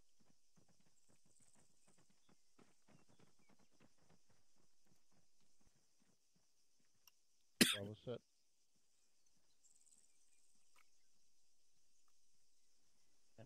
Alpha's moving. Alpha moving. Set. You're set. Jump set. Alpha set. Roger, Bravo's moving. Bound. It's gonna be more fun when we get shot at, you know? Bravo set. Roger, Alpha moving. Bravo, real quick while Alpha's going, just make sure. Alpha, you move press that next wall. transmit button, give it a hot second, Moving. then speak. Copy. All right. Darn You're set. set. You're switching Just into set. alternating bounding. All right. Keep it going. Bane, bane, bane, Bravo bane, set. bane. Bravo bounding.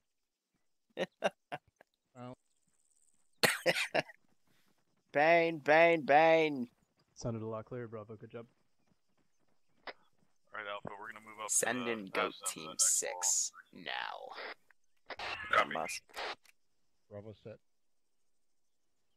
Alpha's moving. Solo Corvus, thanks so much for the sub, my dude. I hope you keep enjoying the operations. And I hope you get a kick out of this little training. Derby set. Leave set. God damn. I hate being aftermath of being sick. Alpha set. Roger. Bravo moving. Move out.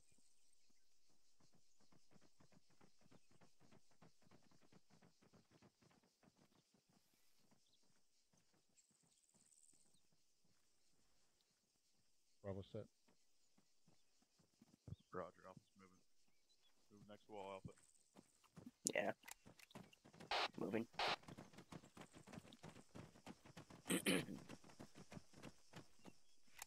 You're set. Derby set. Upset. Roger. Bravo moving. Down.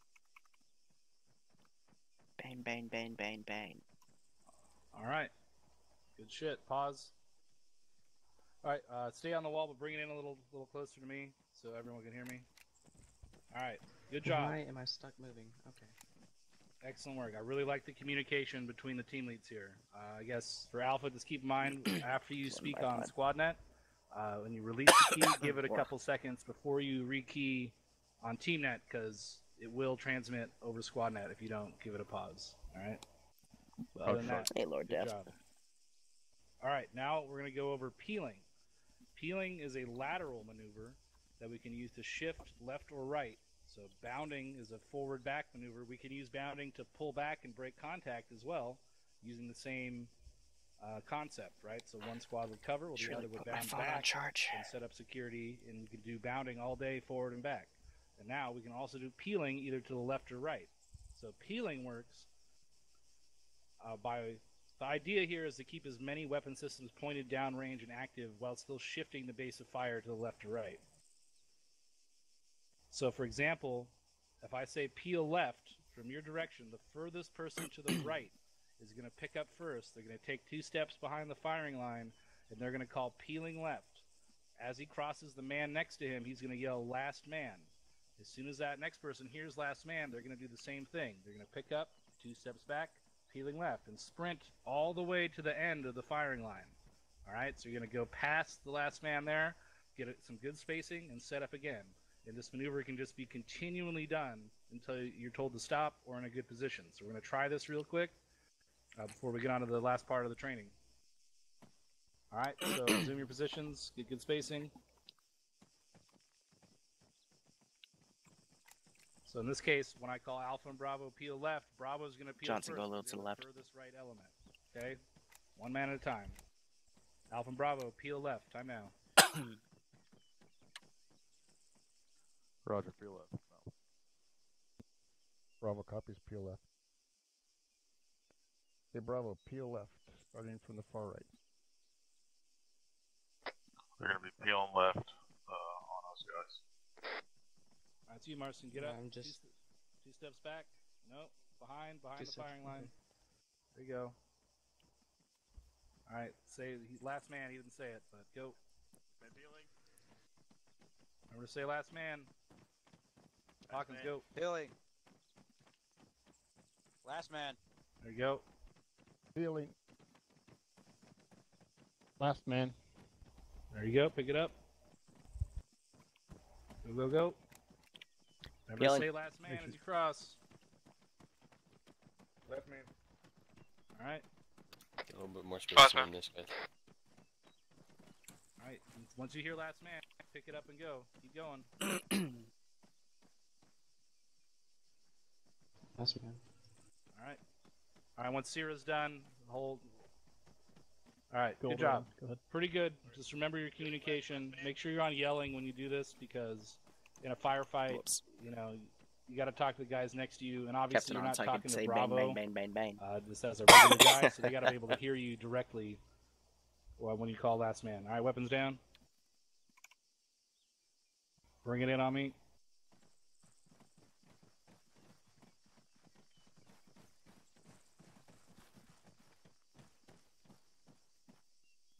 All right. You guys are doing all right so far. I think you're ready to try this in a live fire environment? Yes, Sergeant. Yes, Sergeant. All right. So here's what we're going to do. We're going to move on to the beginning of the Bounding Overwatch course. This will be a live fire course. People will shoot at you. You will return fire. I want you to remember everything that you've learned the first 2 days. That includes communication, ammo conservation, usage of smoke, stuff like that. All right? Big thing here is communication. The team leads are going to be running the show. Sergeant Steele is going to act as your squad leader. He's just going to give you direction. You guys are going to have to figure this out as team leaders, how to get to the course. So what we're going to do now, everyone's going to take the blue flag behind you to the Bounding Overwatch course. All right, go ahead and do that now. Didn't even move.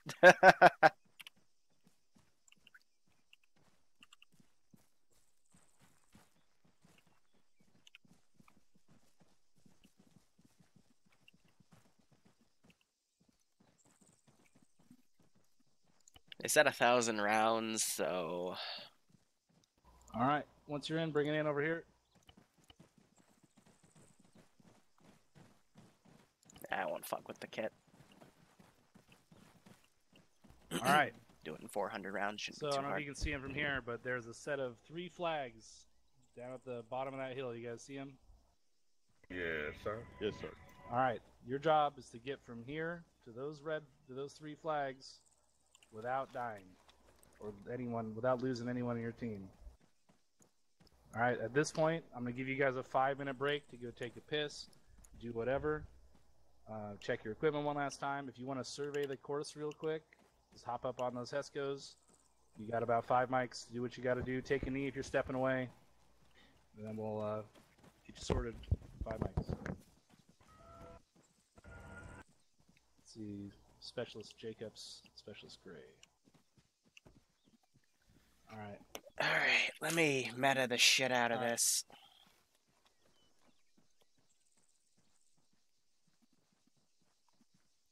So range from there is 555. Bravo leader. So about 400 meters. So it's a 150 meter. 0 to 400. Where's the third line of cover? Wrong one. Your mic, you're the wrong color too. Actual, this is Private Sierra. Read you, Charlie Mike. So, and frequency 100. Over. Roger. Just make sure that you're not using your name over the net.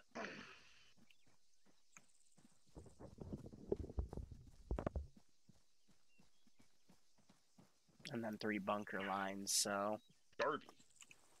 shouldn't be too hard. I'll be right back. I am gonna go take a fucking piss. Just gotta arrange the shit.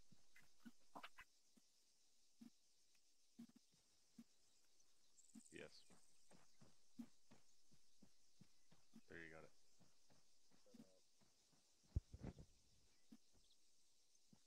Still doing it.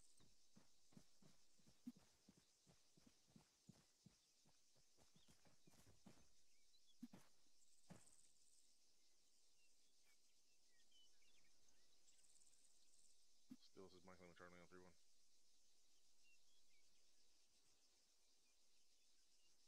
Yes, you are, because you just took it out of your inventory.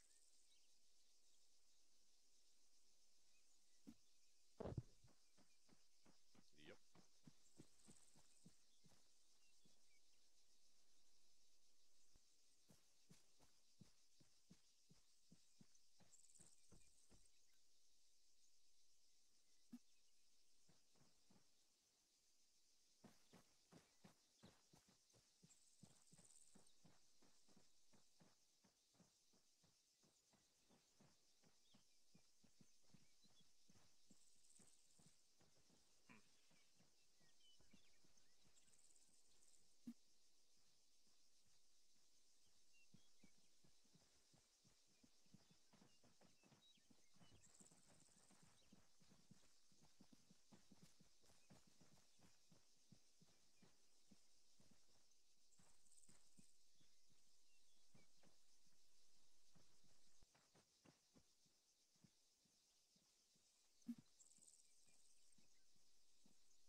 Sucks is when you drink a bunch of water.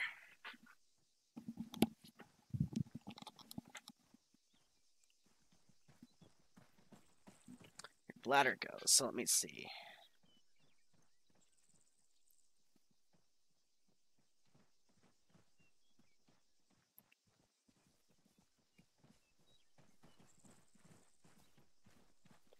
$550 minus about 150.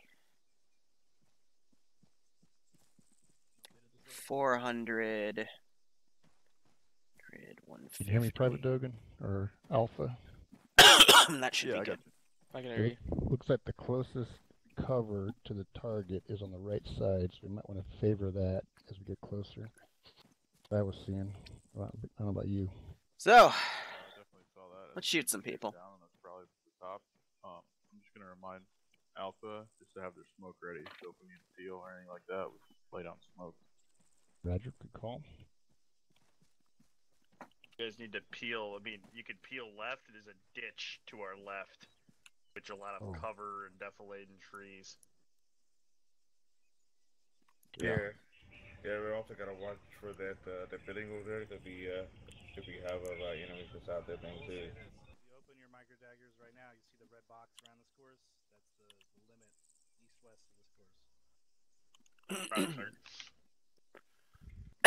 You guys think you're ready to go? Any questions or anything? Want to use that deflated the ditch there on the left, Alpha? I'm not sure. I mean, we could try it. I don't think the ditch would... Yes, we can hear you now.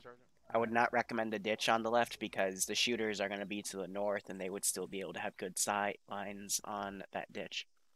Yeah, they're up high. They could be up high on those hills. They're going to be on those 3 towers. So defilade isn't going to be the best. Nope, yeah. All right. Hard cover. Anyway, we'll leave this shit going. Any questions or anything before I hand you off, Sergeant Steele? No, Sergeant. No, Sergeant. All right, gentlemen. Good luck. Sergeant, squad is yours. Well, here we go, boys. This is going to end horribly. Sergeant, you're on the I tried to switch it. Y'all ready?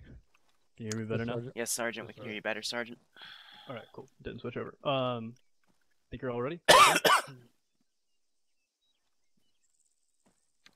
Not really. Set up along this wall here. If you think you're good. Okay, Bravo, make sure you got smokes ready. Sergeant, are we no longer condition 4 or are we still condition 4? Yeah, Alpha, make sure Alpha and Bravo, you guys can go ahead and lock and load. Roger, lock and load. Bravo, lock and load. Reloading. Locking and loading. Can I add one thing, Sergeant? Mag. Yeah, go ahead. If you all need a medic, yell for Mike on SquadNet. I am on SquadNet. Don't yell for squad lead. Don't yell for actual. If you need a medic, yell straight for me. I'll get there faster. That's all I had. Roger, specialist. All right, thank you. Alpha and Bravo, let's go ahead and set up on these Cisco. Oh god, they got GMGs, they got cords up there. You guys can. Well, this is gonna suck. Which ones you want to be on each, but let's get ready. Bravo, let's set up on the Hesco barriers to the right. Bravo copies. Yeah, I'm just setting them up on the wall.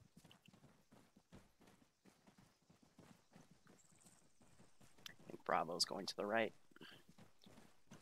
So I'm not sure if you guys saw, but there's a few cords and an AGS system up there, so make sure you keep your spacing. Yeah, I saw them too. They're up on the left side, just right beyond the building. They're just sitting there. Yeah, just make sure you guys got smoke ready too. Yep. Shift K, open the wind. Wind is blowing to the, looks like direct north at this time, or slight northwest. Yeah, this is maybe like a 10-6, I guess. So pop it left, just a little bit left. Alpha and Bravo, just make sure you guys are in cover while we're getting set up. Spread it out a little bit, unless you guys are deciding what's going on. Make sure you're not too close. Roger from Alpha.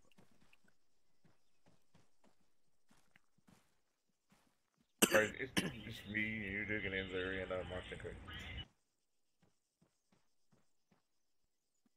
I'm sorry. No, we have a third person. Ah. Right. You said. Oh god, there's the captain. Well, I'm only an auto rifleman, so the fluidity of movement, that's more so team lead's job. Yeah, we might want to watch the tree. Bravo, this is like right there. Do you want to peel around the outside of these walls when we're moving up, or do you want to go on the insides? Gotta kind of keep your head down like this.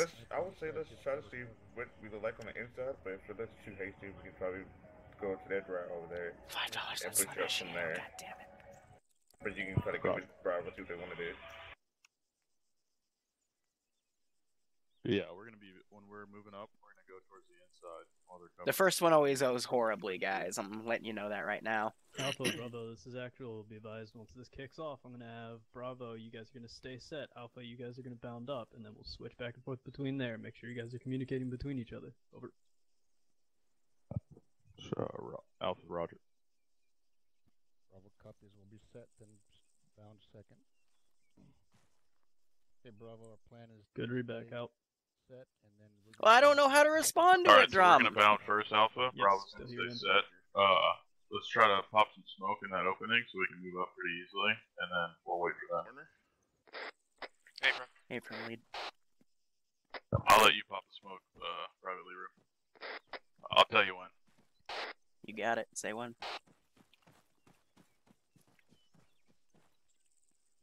Bravo, do we have a rifleman?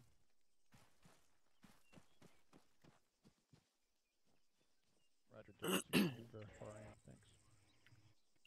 Remember, guys, if you hold windows, you can actually pick up the smoke grenades and we can reuse them until they run out. I don't know what's in them! Water! Hydration! When you say pick up and reuse, do you mean we can just pick them up in our hands and then throw them again? Or do Pretty much. Or do they go into our inventory? No, they'll be in your hand, so you quick pick up and throw. If the smoke's billowed out enough, you can just move the smoke. Bravo spotting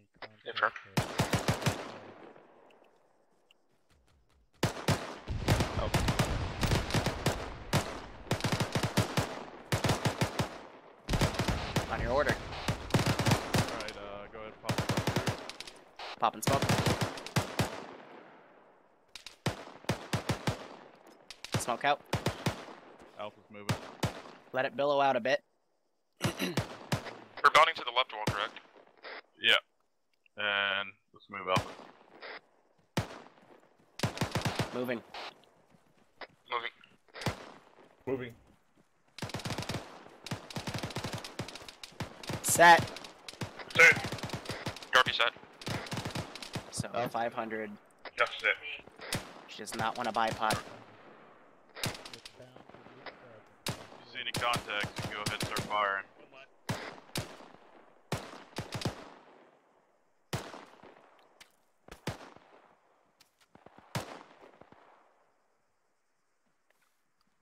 I got no eyes. Me neither. Eyes on the right side.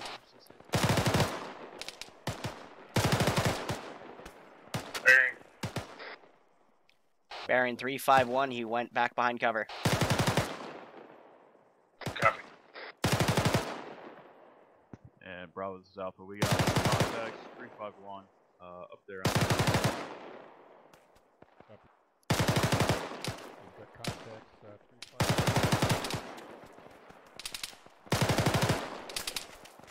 Those rounds are hitting really close right now. Alright, Alpha, we're gonna move up to this next wall. So my call, 1 second. Bravo set if you want to. Reloading. And we got a guy reloading, and then we're gonna... We can move while I reload, boss. Alright, Alpha's moving. I'll get the rancher. I might have to throw Bravo needs to put some cover fire down or something. Those guys are hitting us pretty close. Alright, go. Darby, go. Moving. I'm just moving.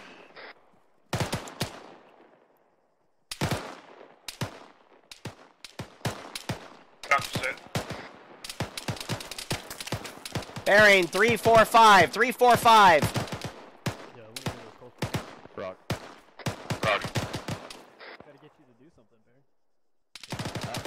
You can see his RPG sticking out. I got hit enough energy right now. He puts his head up again. Fire. Let's see if we pick up on this. Reloading. Actually, how far out is that? Is that like 45? You need to check how far. Get your binoc out or whatever, and hold the R key. Curious if they'll start deploying HE. Yeah, I'm not. It's too far for HE. Watch for RPG 345. Orders, boss. Gotcha. Bravo, are you set?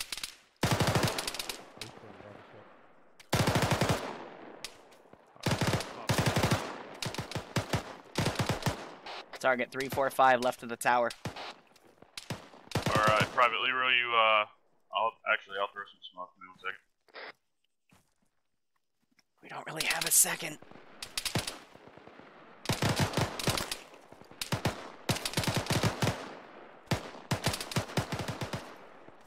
Yeah, every time I poke my head in, I get shot at. If you get suppressed, change positions on the wall.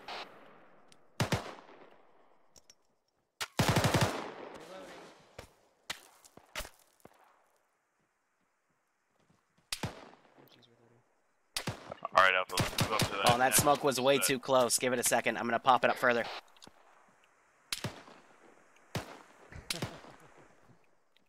Popped it up further. Reloading. Ready to move, boss. Alright, Alpha, let's move up to the next set of walls. Moving. Cover.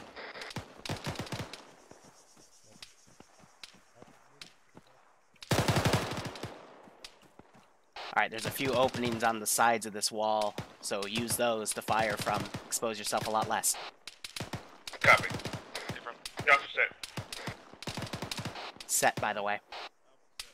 Harvey set. Target sighted 345 left of that tower, same spot. RPG. Bearing.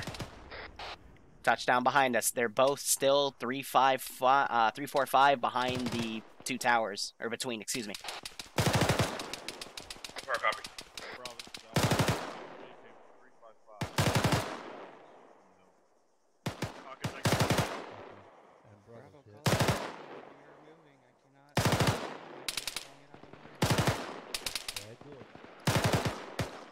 I hate this site.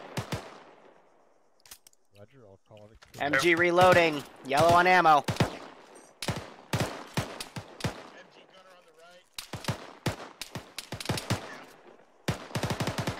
Reloading.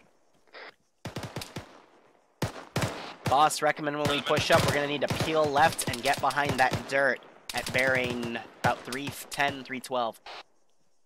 Copy on that peel left. Roger. Hold on. Let Bravo pull up first, though. Bravo, Alpha is set. We're moving to the ditch to the west.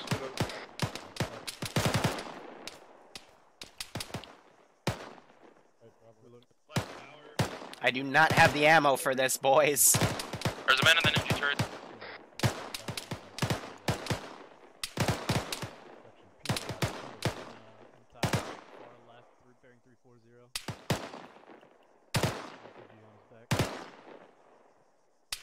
Step it out.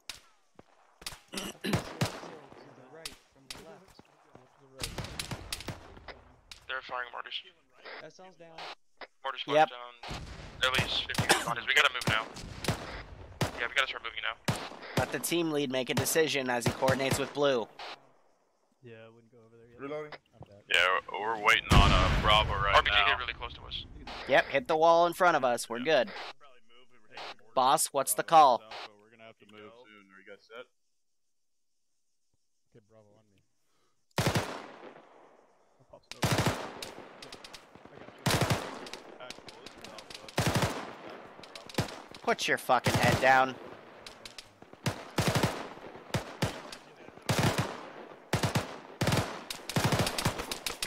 Be advised, targets are left and right of that battle tower bearing 348.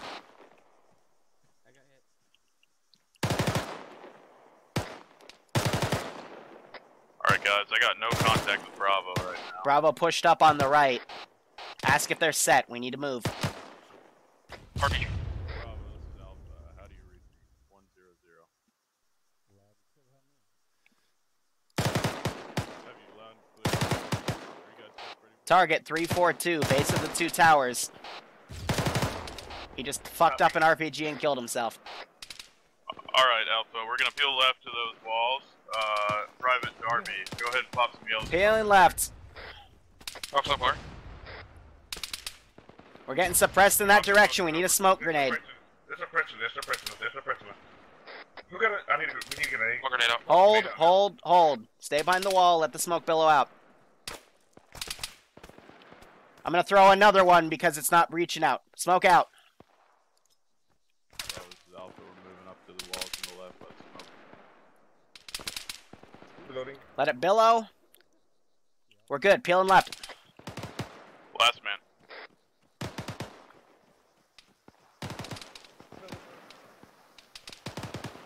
Left.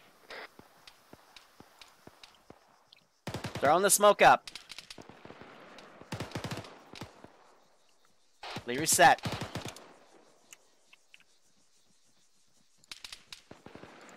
Johnson set. Darby set. Alpha. When I'm grabbed an RPG, get down.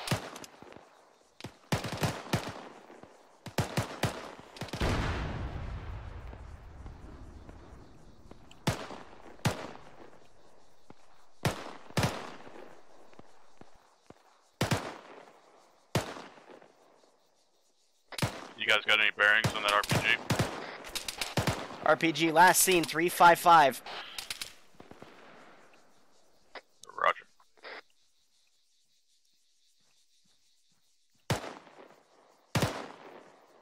Let's make sure we're still firing if we got anything.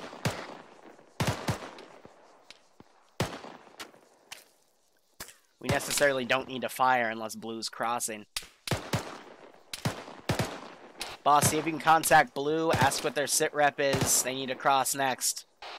Unless they're providing the cover, we can make it up to those 2 dirt mounds out to the right. They just lost their squad leader, so they're moving. They're trying to handle that right now. Reloading.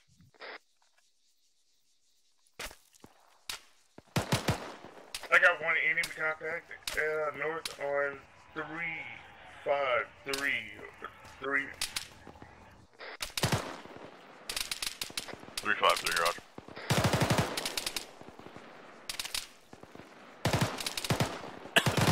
I really hope this isn't the AR site. Reloading.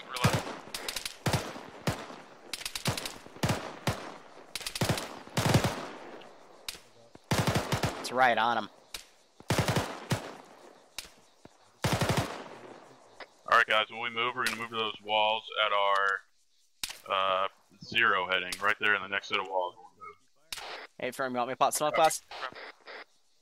Give it 1 second, I'm still waiting for Bravo to get back. Someone hit and seen blood. Johnson, your arm's hit. Right arm. Say again? Your right arm is hit. Alright, somebody take my spot.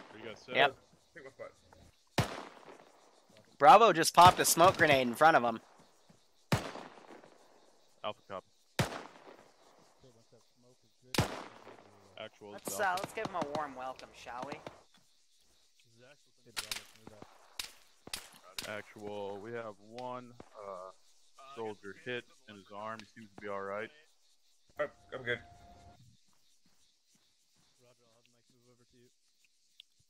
Roger. We got a medic moving over to you right now. Copy. This is the real world. It's just a fucking arm wound. Johnson, do you not have any bandages? Yeah, I got bandages. I'm good. Copies. Reload him.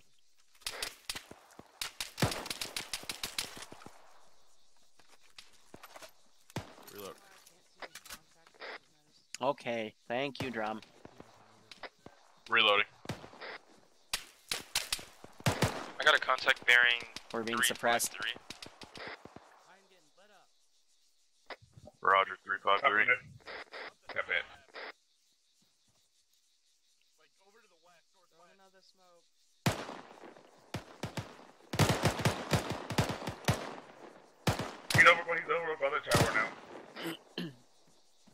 in pain. Eyes on.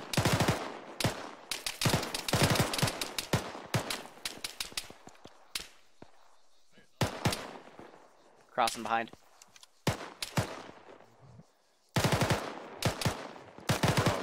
Oh, that was a hit on his gun. One down. He ain't down. He's moving left. Moving towards the center in those in 10 seconds.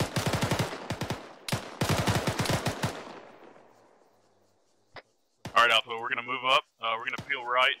Yeah, up to those. A little cyclic right there. Mounts right there. Copy. Moving on you, boss. Alpha's moving. Peeling. Last man. Peeling. Peeling. Bravo needs to give us some covering fire here. Squad leads hit. Cover. It'd be better if we could actually see targets that shoot at us. Hey, whoever that saw is you're hitting 100 meters short of those sandbags. I'm just suppressing him because Alpha's half dead. Johnson and squad leader hit.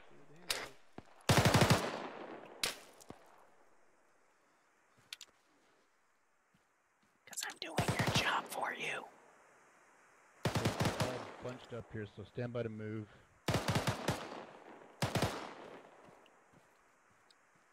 Reloading. I'm picking up squad lead. Yep. Grabbed a smoke grenade, covering you with it.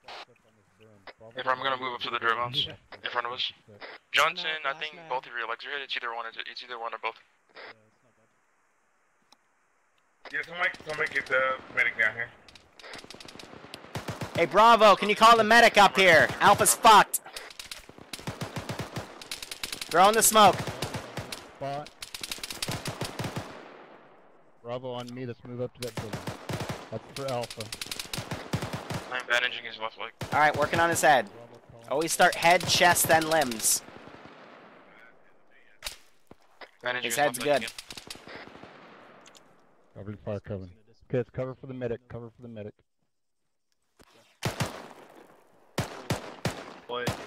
Hey, Bravo, if you want to move, now would be the good time because the smoke spilled out. Recommend you move left or right. Up to your team lead. Alright. I see you, little shit. Fuck this. Where's Bravo's moving? You just lost your smoke. Don't move now until you pop a new one. There you go. Yo, Hawkins. He's up. Let's fucking unfuck this. Like, we're getting popped over here. One grenade's gonna kill us. Alright, help us back up. Let's fucking get some shit going here. Yep, go for it. Fuck it. Like, bro, Who's your RPG for hit around We got us. stopped. Get the fuck out of here. That is not Yeah, we need to move up. We need smoke. Alright, Bravo. Cover fire, cover fire.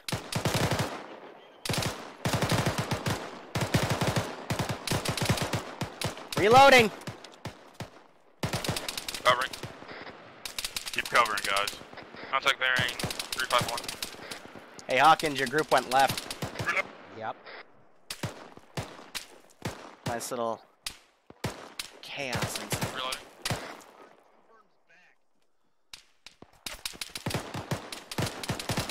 What's the call, lead? We gotta get these last two Bravo guys moving over.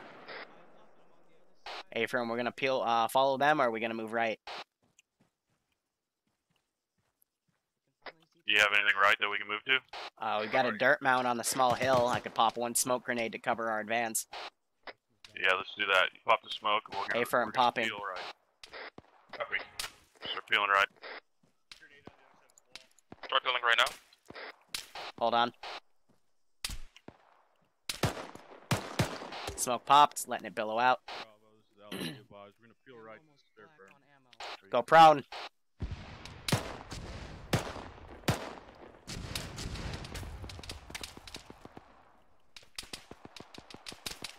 Smoke is billowed out. Start moving. I'll cover. Alright, start peeling right. Move right, boys. Last man. Last man.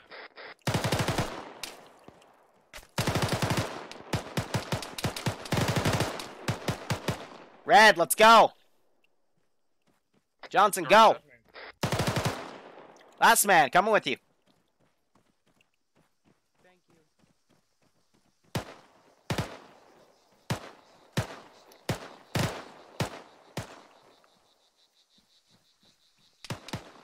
Alright. There's no contact at 341. I'm gonna go a little bit in front, get to that BMP.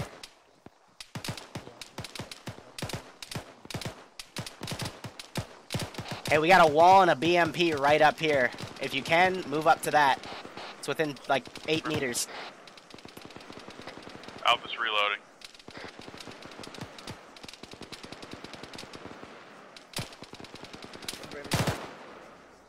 And Liru, how's your ammo? I'll last through this course. Roger. Disregard, I got half a box left. Moving up. Exit. Yep.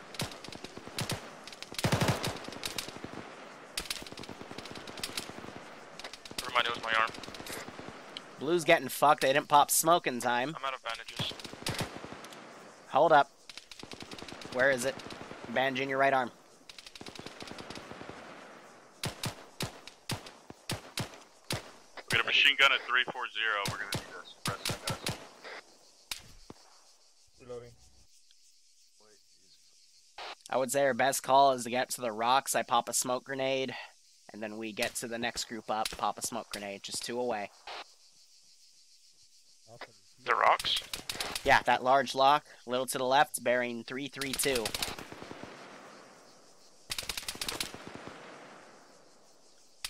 Hey, friend, what about the wood pile to our right?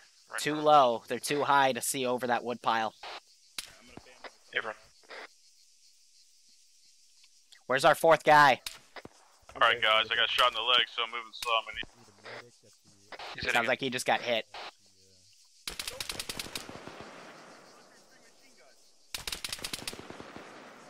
You want me to look for him? No, no, we're suppressed right now. Blue needs to fucking tell us what's going on. Hey, friend. What's going on with Bravo? I don't know. You need to keep calling him. Bravo, what's you guys' sit rep? Move back. I got shot in the legs. I need a medic at my position. Yep, I got you. I got you.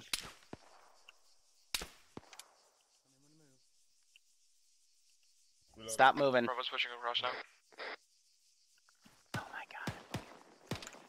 Oh my god. Bravo, this is Alpha B5. It's going to be a second till we're back up to be able to move. Alright. Are you good? Are you crippled? Yeah, I'm still crippled. The medic's coming up right now. Okay. Bandage your head.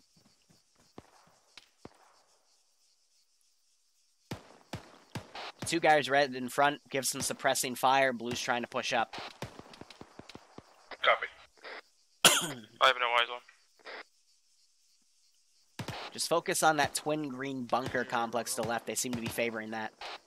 Send in goat. You good? 6 now. Alright, boss, move with me on the left. We can use this withoo. concealment to Wow. push up. 17 months already.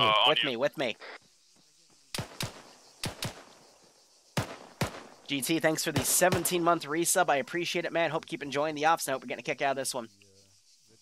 Alright, I am going to pop smoke. Bravo, this is Alpha. You guys ready?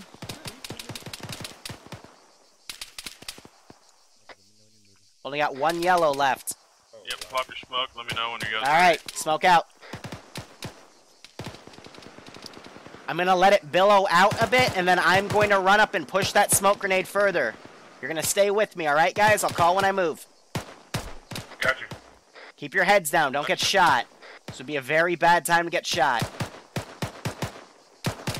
Alright, 1 at a time. Push with me. Push with me. Darby's moving. Stay behind the smoke a little bit. I'll let you know when it's safe to advance. Dogan, stay back a bit. Alright, start moving. Left, left, left. Behind the rock. Someone give me their yellow smoke grenades. Someone go in my pack and give me a few yellows. Alpha set. Dogan, can you pass me your yellows? Yeah, stand by 1 second. All right. We also have smoke still out. You guys can make it up to that metal fence to the right. Copy. It's all right. Okay. Yeah, Here, pull on me, boss. Let's see if we can make it to this fence right here. We still got this smoke I pushed up.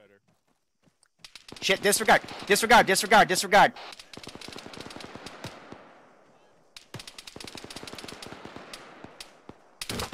That's what I was worried about.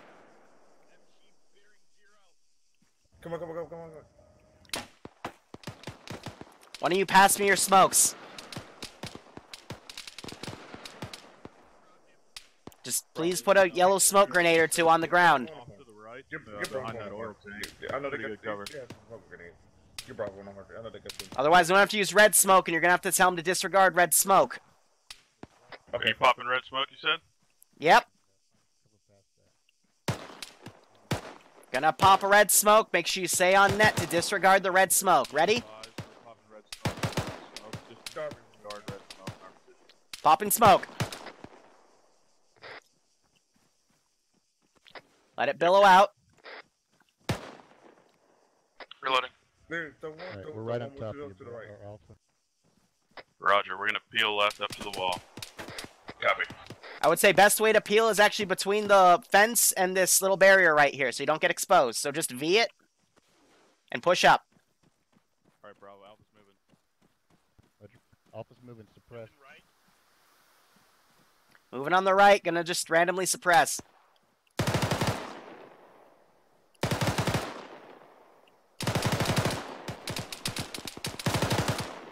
Johnson's up. Oh, that's his menace turret.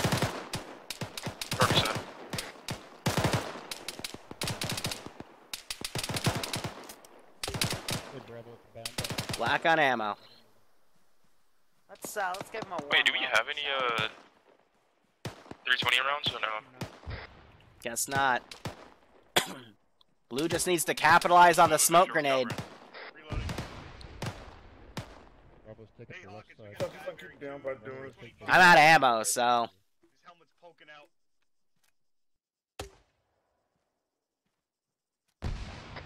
Alright, Alpha, condition for your weapons. We're Condition for your good. weapons, Mission index, complete. index. Affirm. So much extra shit. Send in Goat Team 6 now. 2-month hype. Liru, did you get a promo or still a PV1? I'm gonna still be a still got PV1 morphine. till next week. I don't think I carry morphine in this kit, so. Let's go ahead and move over there to the flags.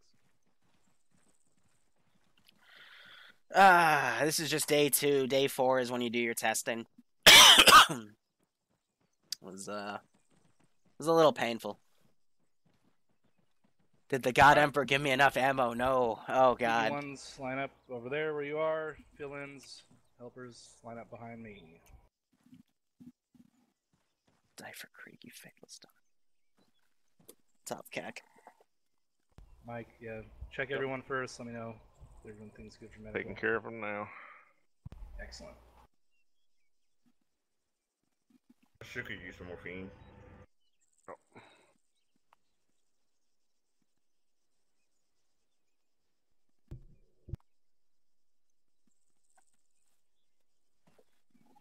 Thank you, sir.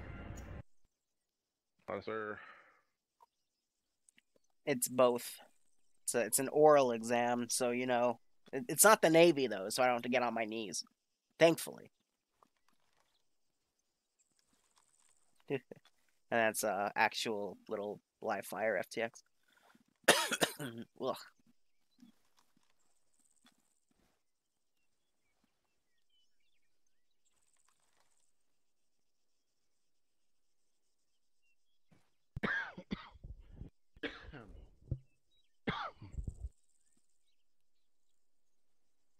Just need a morphine specialist. Yep. I never got shot.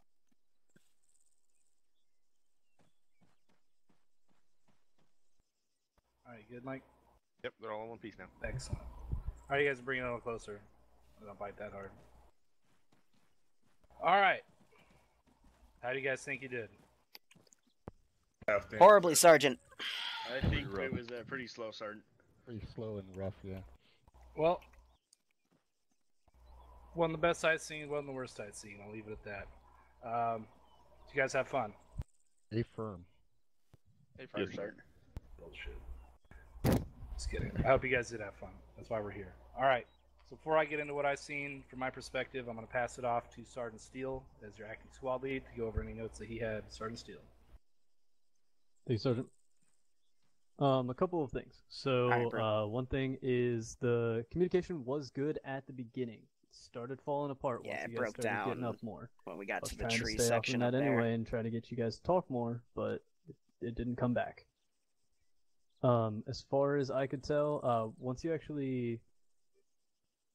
It's kind of hard for us to tell because, like Perrin and I were talking about, we didn't have extra radios in our bags, but on TeamNet, just make sure you're utilizing that as much as you possibly can as well. Make sure you're calling up contacts, make sure you're telling everybody where everything is. And one thing that I noticed kind of along those lines is there was a time where back, I think on that ruined building, there was a guy that was down, and then two other guys are watching the guy treat him instead of shooting back at where the traces are coming from, still suppressing your position. So make sure if somebody's being treated, don't just sit there and stare at him. Pull security. Make sure you're laying down covering fire if need be, but always pull security. And then one last kind of small little thing is make sure to kind of keep note of all the equipment that you have. Moving up, I don't know if you guys noticed, I started launching a little bit of HE up at the sandbags. Once you kind of got in range for 40s, you know that that's an enemy fortified position. We're pretty much out in the open except for those enemy nettings. So you can start launching 40s up there. Use that to your advantage. Other than that, though, I think you guys did pretty okay. Just make sure you're using... there were a couple times where you didn't use smoke. I did notice that. Yeah. But overall, the smoke usage was actually fairly decent.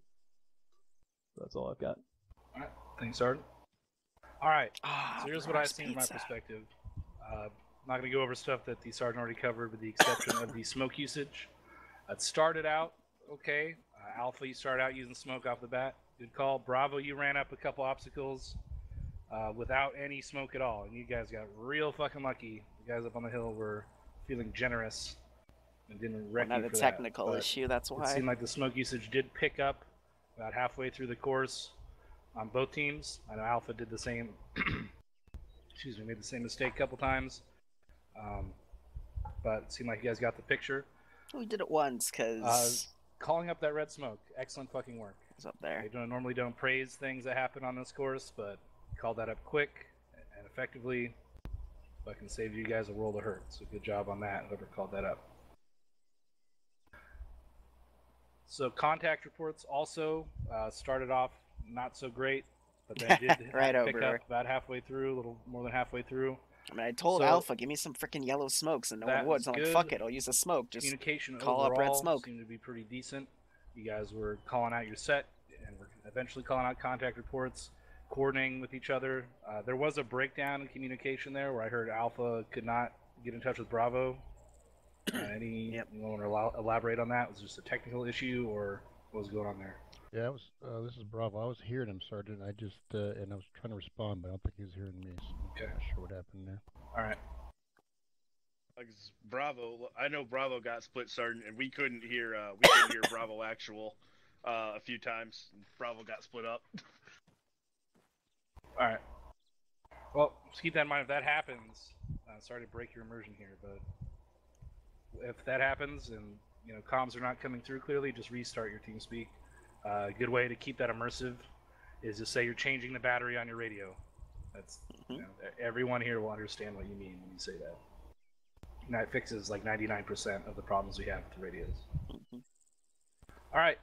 One of the big things I saw was people trying to peek from the same side. Yep, that's always stupid. You're lucky that some of your other fire team members had good, accurate engagement, because you almost got wrecked. If you're fixed in a position, the enemy knows where you were firing from, and you had to move. Telling them you had to displace from that corner because you were getting suppressed.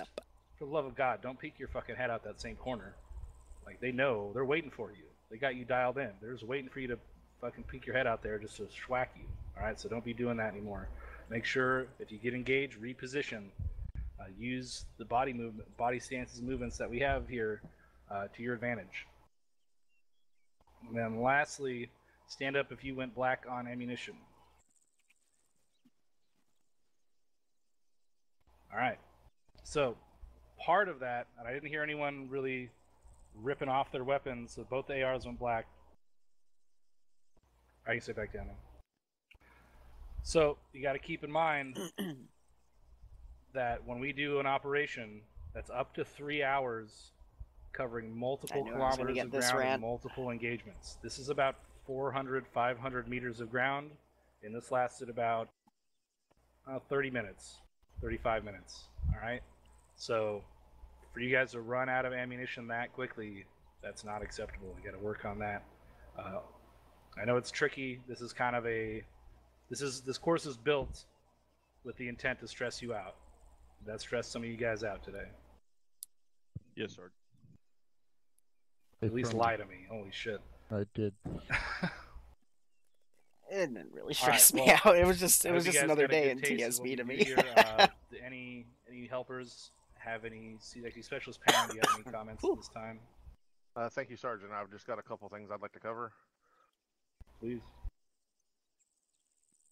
When you need the medic, yell for the medic. 506 stops are usually like 2 to 3 hours. If Axel's on comms with platoon, he's not going to hear you, or he's going to tell you to hold on, and it could be 3 or 4 minutes before he gets back to you. So yell for the medic. It seems small, but it could be a big thing. And 2, I don't know who it was. I know it was Alpha. One of your guys climbed over a HESCO barrier instead of running around it. I just about shot you in the back of the head, giving you cover from the row of HESCOs behind you. You popped up right in my reticle as I was firing. So just mind that. I'm giving you cover from behind. Run around things. Don't go higher. That's just going to put you in my line of sight. That's all I have. Thank you, Sergeant. All right, specialist. I think he's referring to me, but thank you, Sergeant. If we have a smoke grenade in front of us that's billowed out, quick, the smoke usage has to be used when you're bounding, especially when you're bounding directly towards the target and you're not flanking. my defense in that was if we went too far left or right on the HESCO, the smoke wasn't covering, so I said I was going over. So whatever. Lcpl Chan. Try to place smoke in a good spot, but if you guys are interested in how did the bot pronounce Opchan? What the fuck? Santos is hosting a fun up for special operations. If you guys hop up there after this debrief wraps up, we can. No, thanks so much for the 7-month resub, my dude. Hope you keep enjoying the ops. Hope you get a kick out of this.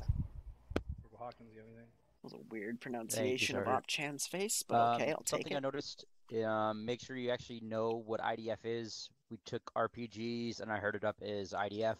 IDF that is correct, but some also called up a RPG as a mortar, which was incorrect. That one was incorrect, yep. So just make sure you guys know what's being fired and what's IDF is landing around you. Don't open the Slanesh box. Thank you, Corporal. Unless All you're right, one last expecting thing a I'm going to mention about the smoke. I'm trying not to beat this horse anymore. So stand up if you still have yellow smoke. All right. So you got to remember. Okay, you sit down. This goes back to the coordination between the teams, right? So pretty much everyone on the team carries approximately 4 yellow smokes on average. All right. So that's 16 per team. All right. So definitely, and to see you guys finish with some, wasn't necessary to throw that red smoke per se. So you can coordinate with your other team. You know, Bravo, you can throw smoke to conceal Alpha's tried to coordinate. No one would give me a fucking smoke grenade. That's something that you can work together with. It's another level of Bruh! coordination. That's okay. You know the equipment you have. You know the equipment that they're supposed to have. You can ask them, hey, Bravo, this is Alpha. You guys got any more yellow smoke? And then can you conceal our movement to this next position? All right? So make sure you're utilizing all the tools at your it's disposal. training. I'll take it. To get to the objective and accomplish the mission. But overall, you guys did do pretty well tonight. You know, I saw a lot of good things. A few mistakes you guys need to work on. Nothing crazy, but I like what I'm seeing so far with this class. I'm going to open it up to you guys. If you have a question or comment, privates, put it in side chat at this time. Nothing from me. All right, Darby. Yes, Sergeant. Is there a way to switch from a rifleman to a grenadier? What do you mean? Yeah, I was just wondering if it's possible that, like, for the next training session I could be these handled are on the these billet. billets that you're assigned today are just for the class. Like everyone will have different billets for the Sorry, next Sergeant. for the next shift. So, yeah. Anyone else? Nope. All right. Well, this is going to conclude day 2 at this time. Just to let you guys know, I believe the first sergeant's class Alpha will be having days 3 and 4 this Over coming the Saturday weekend. and Sunday. So that means if you want to finish your training pipeline early and you can attend class Alpha 1,300 hours on Saturday and Sunday, go ahead and go to post on his class thread in the forums under class Alpha. Tell them that you're going to transfer from class Bravo to class Alpha. If that fits your schedule, I'm not going to be able to do that because that would mean I'd have to weekend. push off TSB ops, And and if you finish day that 4 is on a Sunday, that no-go means for you me. are eligible, assuming you pass, to fill in for the task force operation Sunday night. At this time, stand up if you do plan on transferring to class Alpha. We got 2. Okay, cool. So you guys make sure you do that. You don't need to let me know. Just make sure you post in his thread on the forums. If you don't know where it is, let me know and I'll point it out to you. All right. With all hearts and minds settled, gentlemen, good job tonight. You are dismissed. Day 3 will be next Tuesday, 1900 hours. Same time, same place. Enjoy the rest of your Thursday evening. And apparently there's a fun op up in the game room. So if you want to do that, get down on it. You're clear to disconnect. Oh, Private Darby. Do I have permission to fire off a rocket before we disconnect? Negative. It's an interesting question. I'm not going to ask if that answers your question. But I know it does. Roger, Sergeant. If you want to go fire a rocket, go. But you got to remember, guys, these trainings cater to the All right, lowest they're all dismissed. denominator. I Fuck do outta know here. about 80% of this stuff. The other 20% I find fascinating. But Like I said, hop in game room 1. We need some more guys. You know. Figured you guys can get some action. stuff. I'll be up So there shortly. anyway, thank you so much for watching. Go operate operationally. Enjoy the rest of your day or night. I'm gonna go get yelled at by Brewer. We'll be back in probably 20-30 minutes for some Warcraft 3 stuff. And otherwise, take care and yeah, have a good one.